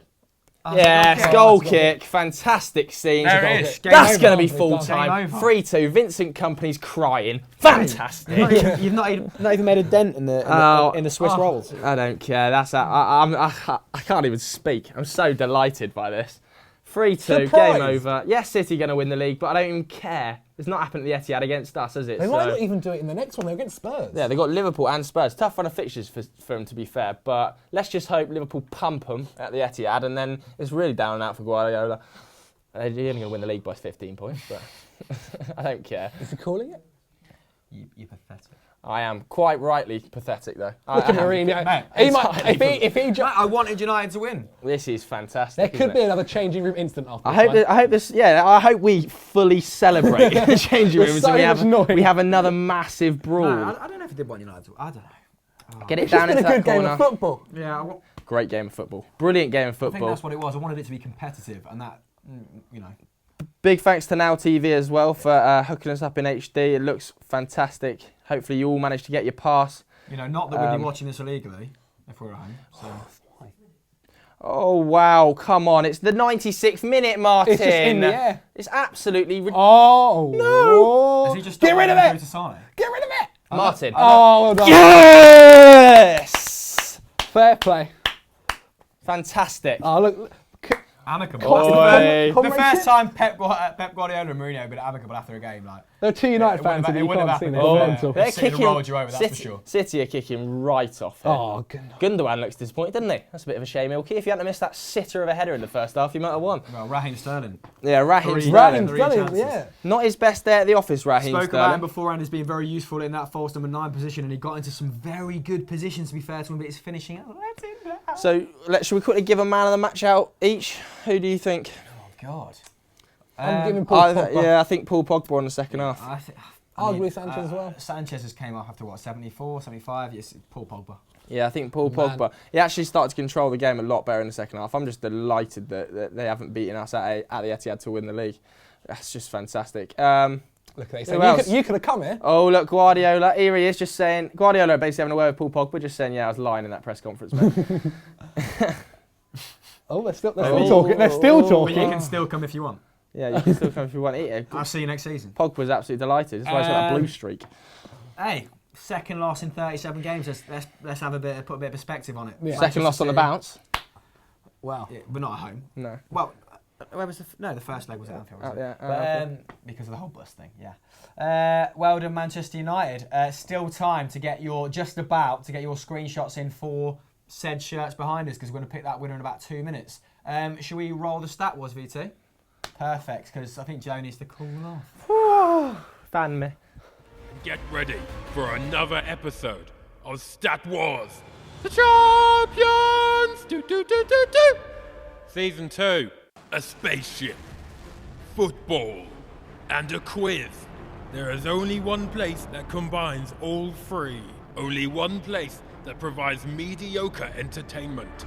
Only one place to watch the next episode of Stat Wars, The Champions. Starring 2 people who were called in last minute because we lost the footage from the other contestants. Adam McCullough and me, and Kieran. Can McCullough make his way to the final? Can Kieran possibly be worse than Zach? Almost definitely. Brains, brawn, lisps, a random explosion, clickbait. You sent in your questions. John Babb is still missing. The standards are low, but the stakes are high. It's your favourite intergalactic football quiz show, where the final, hopefully, won't be rigged this time. So strap yourselves in, hit launch, and get ready for another episode of Stat Wars. The champions! Season 2. Hello, guys. So we have our winner. The winner of the shirt. Funeral parlour. Smoothly done! Hello, parlour. guys. Hello. Hello, guys. Hold on, let me say the winner.